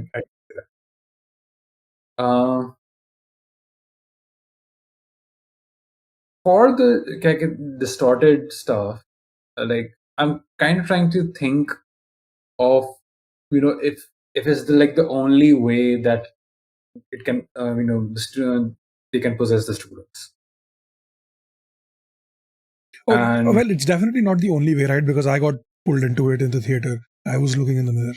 It's one of the ways. It's the first way they thought of, because the hallways are kind of like a mirror dimension where everything is corporate world. Okay. So they figured it's a mirror dimension. We use the mirrors. That's the first thing they thought, because they're dumb monsters. They have no brain. But then they did, when the whole theater stuff happened, the reason that we went to the theater in the first place was because we heard weird noises, right? I think so. Yeah. So the weird noises were the principal arguing with the monster. And the monster had left the principal's body kind of like Venom style and was yelling at the principal. And that's when we walked in. So the monster left the principal for a minute and tried to torment us into running away. But when we didn't run away, it told its minions to take over my body. What do you think? Do you have any like alternate like connection to? I don't know. This is going so over my head. But like as much as I could understand of Steve's theory makes sense to me. Okay.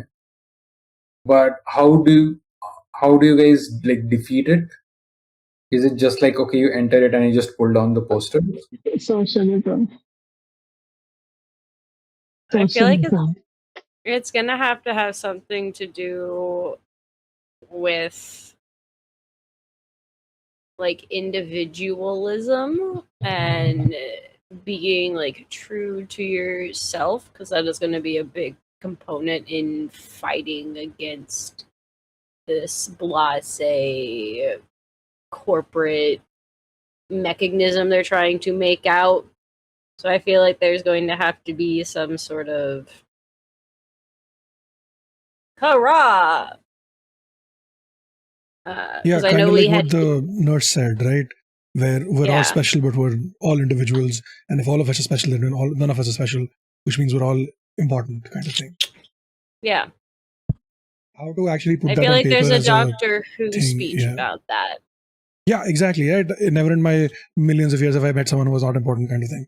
Yeah. So we could do that, but like how to translate that to paper, I don't know. Or like to video, I don't know. I feel like, just give me 1 second.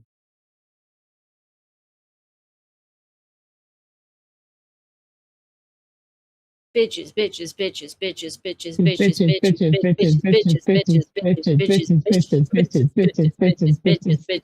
Okay. Is that like a spell that you guys are doing to bring me back?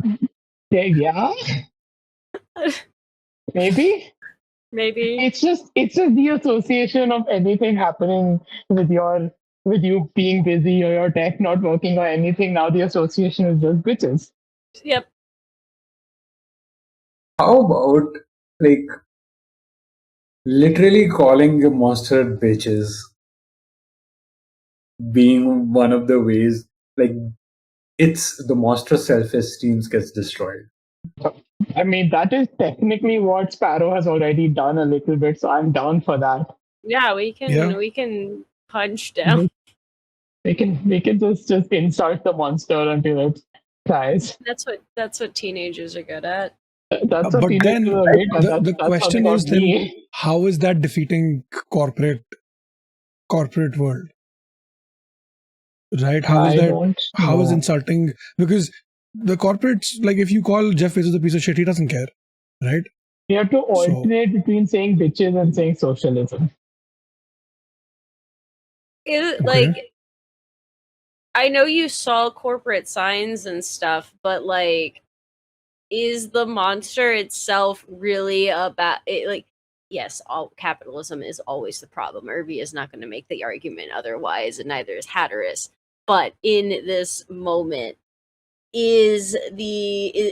are we fighting capitalism, or are we fighting the corporate image and aesthetic of uniformity? Because I feel like if we're trying to fight capitalism, we have a much bigger fight to go, and any pep talks and anything we do are going to be a lot more than just tearing posters down and shit. Like, is it that, or is it fighting the anxieties that can drag us there? I don't know. I feel like we're fighting two different monsters. Yeah. What I feel like is like just tearing down the posters. It can be a solution, but it's much more like a Netflix solution of world peace. The whole stunt they did recently, or climbing up the Empire State Building, which was turned out to be an ad for a documentary or a movie, whatever. And it was just like a nothing statement that they put out. When the power of love overcomes the love of power, we will know peace. And it was just like, and turns out it was an ad for a film. So like tearing down just the posters might just be like that version of a thing, and it won't be like affecting the actual monster which is there. So I think our fight currently is with the monster, which is anxiety. Okay, yeah. Capitalism itself is a huge thing, but currently anxiety is the way like people are getting, like at least the students might be getting converted. Okay. Yeah, okay, that makes sense. It is feeding on our anxieties to remove. No, actually, wouldn't it be the opposite then? Because the more anxious you are about your life, about things not working out, the more you will want to be a corporate slave because you get money and stability, which means you can be less anxious about your life.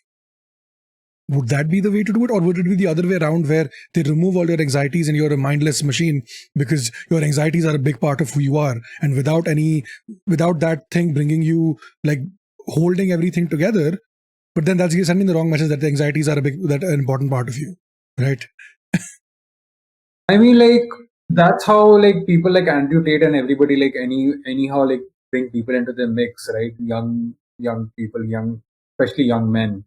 And Andrew Tate. yeah, I know it came out of left field, but like they feed on like these anxieties like people have, and they give them a false sense of security.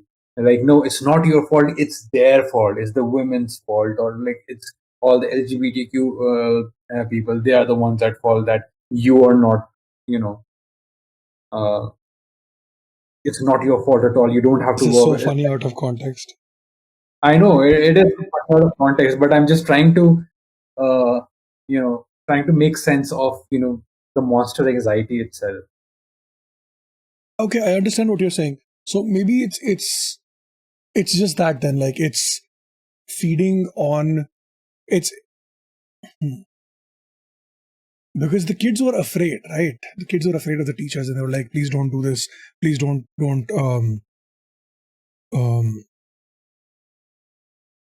anger the teachers or whatever. So okay, Nano sent the thing, capitalism fuels anxiety because it asks people to fit into boxes which are too narrow for humans. I like that. I mean, yeah, it all does boil down to patriarchy and the capitalism all both going right. Yeah. Yeah, they are. So, in the okay. What if we Okay. introduce socialism to the demons or to the monster or whatever? The We monster introduce is socialism, to all the minions who are working for the main head monster. We introduce Because the socialism. monsters are so abstract. Like we don't. How do we even do that? Yeah, no, we unionize the demons. Yeah, exactly. That's what we do. This is literally a plot of one of my other games where we unionize the undead, right? We do that. We Okay. we go to the back rooms, we talk to these monsters and we're like, hey, you deserve a union, you deserve rights. You can't just be told to be, oh, go possess this fucker, no matter what happens to you and your family. When you possess this fucker comes into your home and then he's going to be present, this fucker is going to be present with your family. So how is that fair to you? Like, you don't get to spend time with your family, but you're possessing someone else. How is that right? You don't even get paid for it. You get paid in what? Anxiety tokens? That doesn't make sense. I don't know where I'm going. I think a simple way to boil down would be like to convince the demons to be able to say no to the monster, or like the minions to be able to say no to the monster. Yeah, I like it. Like, just to like kind of simplify it, because like that's what the unions should have the power of, right? The power to reject or to like redo something or to say no to certain conditions. Like that's one of their tenets, right? I mean, like, I'm asking, like, is that something that you guys think we can do? Was that or a lion I think that roaring? makes sense. What Yeah. the fuck was that noise? What? Did nobody else hear it? I I heard think it. it I'm was like a ignoring it. garbage truck or something. That was a truck going by near my Oh. window. Yeah. It sounded like Yeah. a fucking lion's roar. What exploded? Nano asks. Yeah, my emotions exploded. Well, When you're with me, I know. Book a flight. I mean, Okay, like, okay. Do this after we're done with the episode. yeah. I do Okay, think we can that makes flirt with sense. the monsters. That's it. That is the one. We flirt with them. We give them romance. We give them TTRPG. anxiety by flirting with them. And then Wrong they're game. like, oh no. And then they're like, oh, we got it. And then they become anxious, and then they are too anxious to actually feed on our anxiety because they have their own. We give them anxiety, is what we do. You want to give the monster anxiety. You want to give Hey. anxiety. Yes. I mean, like, it's don't know That was a about that. joke. That was not a serious one. But if the flirting works, I don't know. We have to come up with it like unanimously. we flirt with the monsters, we introduce the idea of romance to them. They get too busy fucking each other and they forget to do whatever they need to do with us. I think we should skip to the unionization one. yeah. We can play Monster Prom after this. Yeah, we can, but like for now, I feel like unionize would be like a better way to approach this. Yeah, I will stream Monster Prom for you. Steve, you can take out all your frustrations playing any of the 4 Monster Prom games. Right now, I think let's unionize. No, I like Nano's idea, where it's less about the monsters and their shit, and it's more about the kids. When we focus on the kids, we bring them together, have them be, support one another, be involved in community events, be involved in mutual aid, those kind of things. They become the Okay. next grassroots level of community organizers, and So like, yeah. and not like an immediate like kill the monster. Yeah, because see, ultimately at the end of it, the monsters are anxiety. You cannot get rid of your anxiety overnight, right? You can take meds for it, you can do other That's true. things, but it still exists. It doesn't disappear. You don't, even with the meds you take, anxiety, depression, whatever the fuck else, it doesn't disappear when you take the meds for it. So you can't kill it, right? It does. You can't just go into like press a button and magically get rid of it. You can't be like, oh hey, do surgery on me, remove my anxiety and my depression from my brain. That's not how it works. So instead of doing that, you train your body in this sense, and your red and white blood cells to fight the weird shit, right? I know the white blood cells do not fight anxiety. That's not how it works. But the white blood cells fight infection, right? And these monsters are kind of an infection. The students are the white blood cells. They are they are the core that keeps the children are the future, right? So we train the present to become better at dealing with this when they grow up and they become the future, right? So it's not going to be overnight. It's going to be over the course of a few weeks, few months, maybe years. And then they're like, the monsters have been killed and fucked off. The solution is to train people for years. I think we flood the back rooms with ice cold water and shrink the monster because it needs to chill the fuck out. And then we unionize everybody else. The monsters shrink in water? I don't know. I was just thinking of things to chill him out with. Because that was a big key component, and then we bottle him up because Sparrow's not wrong. That shit just doesn't go away. But I think we should make it a literal metaphor here and somehow put the anxiety into a bottle. Yeah, you've heard of lightning in a bottle. Now we give you anxiety in a bottle. No, wait. No, I've got this. We combine this shit. Yes, we have to go to the monsters. We do make them anxious. We trigger the anxiety. But because they are monsters that are the manifestation of anxiety, when we make them anxious, their anxiety manifests, and then we just snatch it off and bottle it. And then profit. Okay. Or I don't know actually what that's supposed to do. Never mind. The monsters are the anxiety. If the monsters get anxiety, do they eat themselves and they die?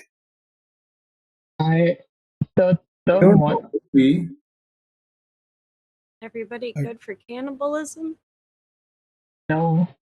If the monsters are the anxiety. They're not eating themselves. I don't think that's how it's going to go down. It's just like it would be like an implosion, I feel, if it is anything. We stuff the monsters with too much anxiety and then they explode. Could be. I mean, like, that's more like an immediate solution or like a quick fix, I guess. Yeah, that's like the overload the thing with the thing that it needs. Overload the thing with the thing that it needs. Yeah, a cool drink, or we just give them alcohol. We give the monsters alcohol. No. And we're like, drink this. And they all get drunk and get wasted. They develop an alcohol addiction and they forget about their jobs. Drink. No. We don't even know if they can drink. Oh my god. So we give the kids alcohol when the monsters are possessing them. We do not. Okay, this is a veil. This is a veil for sure. Public service announcement. Whatever is said here is said in a light-hearted, joking manner in a fictional setting. Please do not give children any alcohol or drugs or anything. That is against the law, and that is very bad. Yes, thank you, man. But I think Obi's idea makes sense. We throw the water. We bring a bunch of water buckets full of water. We summon a fire truck. Right? Use the hose from that to flood the hallways with water. Shrink the monsters down. How are we getting the water to the hallways? The door in the principal's office. Right. Okay. We start there. Right? We start there. We shrink the monsters down. Turn them into small little things. But we also teach the students the importance of sticking together and looking out for each other and community grassroots organizing. And we combine those two things. Okay, I'm kind of sold. Yeah, that feels like combining the two best solutions that we have. Yeah. Okay. Sure. Okay. Does that incorporate all the clues? It incorporates anxiety. The distorted image thing hasn't been incorporated, right? No. Doesn't have to be. No, the distorted image reflection is not always in a mirror. Reflection is in the water also. You can see a reflection in water. When the hallways are flooded, the monsters will look at themselves in the water, see themselves. That's why they don't like water, because they can see the reflections in it. Oh my God. I don't think that. I don't think that was established. I don't think that was established at all. No, I know, but I'm trying to bring the distorted image thing into it, right? The reason why we see distorted images is because the monsters don't want to see themselves directly. Right, so when they see themselves in the water, they see their own reflections. They are reflected in their truest form of their own sad, pathetic selves, and that makes them small. That's why they don't like water. We can just bring a mirror to them. No, but we've already established that water hurts them, right? I'm trying to figure out why water hurts them. It's not just water that hurts them, though. It's like cool water, because the point is about like lowering your body temperature as a physical response to calming your anxieties. So like if you put like an ice cube or something on your wrist, it's going to naturally make your body cool down and try to shut you down, so your feelings and emotions will lower. So it's not water, it's cool water. So we'd have to flood it specifically with something like cold. I think distorted images, if we're trying to include that in, is where we get the anxiety portion of our clue from, because images and your like reflection, looking at yourself and how you feel about yourself, is one of the most common and prevalent anxieties for kids. So having that distorted image was the first clue of there being an anxiety monster needing to be taken care of. I like this. And like the monster never was looking through the mirror, but the monster never looked at the mirror. If you think about it, like if you were talking to a mirror, the reflection was speaking to you, but the reflection wasn't speaking to a mirror. It is speaking from a mirror, but not to a mirror. The monster itself, kind of, quote unquote. So like maybe a mirror can be an antithesis to itself. Like once it like, manifests itself physically, it still hasn't looked into itself into it's like, I don't know the point I'm getting at, but yeah. Yeah, if we can find like the physical body of the Mirrorverse, because like we know it has one. It shoved me out a window with it. Like kind of a matter antimatter situation, I feel like. So okay, because when I got shoved out of the window, there was like a whole ass man.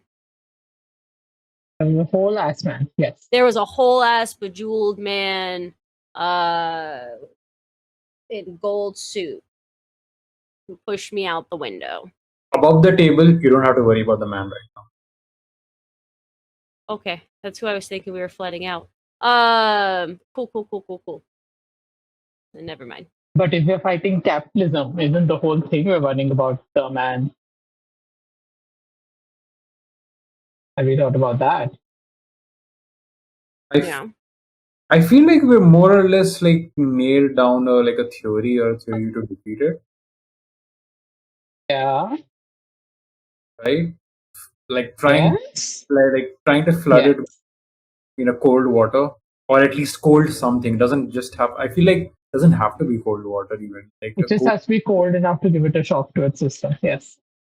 Cold enough system, like a mirror as kind of an antithesis, and like the way to the back room itself is the key. The back room of the halls. Why am I saying back room? I will be sued. What do you guys think? I like it, Rango. Okay. Okay, so yeah, we have incorporated all three clues to it. We come to a unanimous decision. You have to roll a 2d6 and add +3 to it. Minimum 7 for it to succeed. Who's rolling? Nothing. I don't have my dice on me. By the way, you can't use your level up your success thing here. Okay. That's helpful. I rolled 2 1s earlier, so I'm not rolling. Urvi, it's all you. So wait. But I put my finger on my nose very quickly, very early on. Oh, that's what that meant. Fuck it, I'll do it I mean, I can. Okay, who's rolling? Lord. I think Steve is rolling finally. Roll it. Don't say what it is. Rolling on the server. What do you mean? Okay. Are you rolling on the server? Don't roll on the server. Roll He somewhere. always rolls on the server. Okay, fine. I'll do it somewhere else. You know, you can just roll on like anywhere. Like you can roll on Google. I know.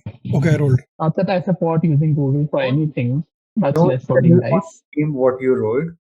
Okay. As you, all three of you, are sitting together in the class discussing it,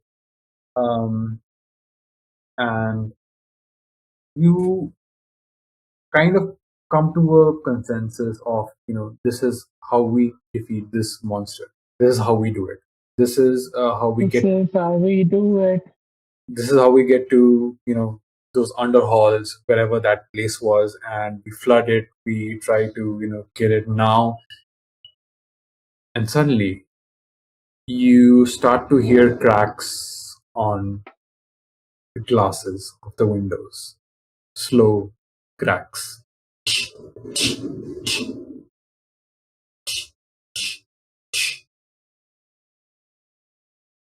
And for a moment, everybody in this classroom where you're sitting immediately becomes still. And that's where we're going to end today's episode. We'll find out what Steve rolls at the start of the final episode of Monsters Oh 8. god damn it. That's cruel. That's great. So anyway, thank you for tuning in. Thank you for watching episode 3 of Monsters 8 My Homework. We'll be back in a couple of weeks to find out what happens if they succeed or not. I've been your game master and the designer of this game, Monsters 8 My Homework, which is coming out on +1 EXP in September. You can pre-order through the link which is up there, and please buy it. I think it's a okayish game and you should try it. The art is nice. If you want to have it, just for the art's sake, get it for the art's sake. The layout is also nice, so check it out. I'm Aman. You can find me everywhere at Aman HK on YouTube, Instagram, Blue Sky, whatever. Tell everyone about this game, tell everyone about the stream, and also help out people. Are we still supporting the Trevor project, or do we have like individual people we are supporting? We're doing Both both. is going on. Okay, so definitely help support the Trevor project for LGBTQ people who need your assistance, and we have individual links to people who you can support directly. So Steve will do the thing to let you guys know, and I will hand it off. We'll get back to Steve. I'll hand it off to Urvi. Hi, howdy, hey, my name is Urvi Fitz. My pronouns are they, them, and I have been Hatteras McIntyre, he, him for you today. You can find me across the internet at Urvi Fitz. I'm the only one out there. I've checked. Currently doing this, so you can come find me for our finale here. Also finding us later on the week doing Sombras de Azul. You can also, I'm trying to think of all the fun things that are happening in my life and going on. We've got some Dagger Heart fun happening over on Paracosm Entertainment, and introducing a Coyote and Crow game over at the Rollers Joint this Friday. Otherwise, look for me on Start Playing. I'm a GM for hire. Bada bing, bada boom. Here for a good time and a long time. Cease. Hello, my name is Justice. My pronouns are she and her, and you can find me anywhere on the internet at lesbianing. That is running with a bit of a lesbian and trying to fit I am that lesbian. I am here on Pantsless tables doing all sorts of things most of the time. You can find me. Dear Lord, there is let's see. We're doing a 2-shot of Dark Waters. We did the first shot of that a couple days ago. So it's called The Burrowed Citadel. I'm playing a parody of Lestat from Interview with the Vampire, and he's also a cat. We're gonna do the second episode of that at some point. Steve will tell you. I don't know. You can catch my video game podcast with my friend Dan, Unskippable Cutscene. That should be the next Sunday from right now, alternate Sundays to this show. And yeah, we have some Sombras de Azul. I am also in the Sombras and the Azuls. I am. It's nice. And then we have another game coming that I have. We have 2 more games upcoming that I am in. So that's great. And yeah, Season Growth Chapter 7 over on House of Dreams. That is on Thursday. I think we have 2 episodes left the coming Thursday and then the one after that. And yeah, I've been doing recordings of this thing called Anything Could Happen. It is improvised sci-fi. You can find that on Anything Could Happen, which is, I guess, either on YouTube or on podcast spaces. And yeah, that's me. Steve, do the thing. Hello, hi. It is I, Steve Pants. Yeah, Steve Pants. That is the name. Wait. When you found out that I saved you as Steve Pants on my phone, you shouted at me. Yeah, you're the reason I made it a thing as part of my thing now. Wow. Yeah, it's, Sassy Pants, Steve Pants, Sassy Pants, it's the same thing, yeah, it is I, Steve, also known as Sassy Pants. I run Pantsless Tables and other related things. I do things and stuff on here. I've been playing Deadlock on my Twitch channel. Every Sunday, I'm going to be playing Split Fiction with a friend. We played the first 45 minutes today out of 2 hours of gameplay because my internet kept dying. Hopefully, it will not happen again. I'm also doing a bunch of cool stuff over here. We have 2 new games starting in the next 2 weeks. We have another game being planned for stuff. I have stuff planned for December, which is slightly unsettling because I don't plan that far ahead, but here we are. What else? We have merch now, pantsless.tv/merch, which is the merchiest merch that has ever merched, in a cease's words. And we have a bunch of cool stuff for our shows that are like one-offs here and there. We also have stuff from our Tales of Fate offering. We have green dice, prices of which have been slashed twice to get rid of the stock. Please get rid of my stock so I can afford to buy new dice and get us not buy new dice, sorry. So I can afford to get us a new set of dice, purple or black glitter, something cool shit. So buy the dice. They are cheaper than they've ever been. I can't get new stock till this one sells out because I'm broke. Who knew running a business requires so much money? Yeah, that's all of it. That's donate to the Goku. Yes, we love Goku. We love Goku. Yes. Donate to the Trevor Project and to our 5 individual people who need help with mutual aid. And yeah, see you around, I guess. She's in my hole. Huh?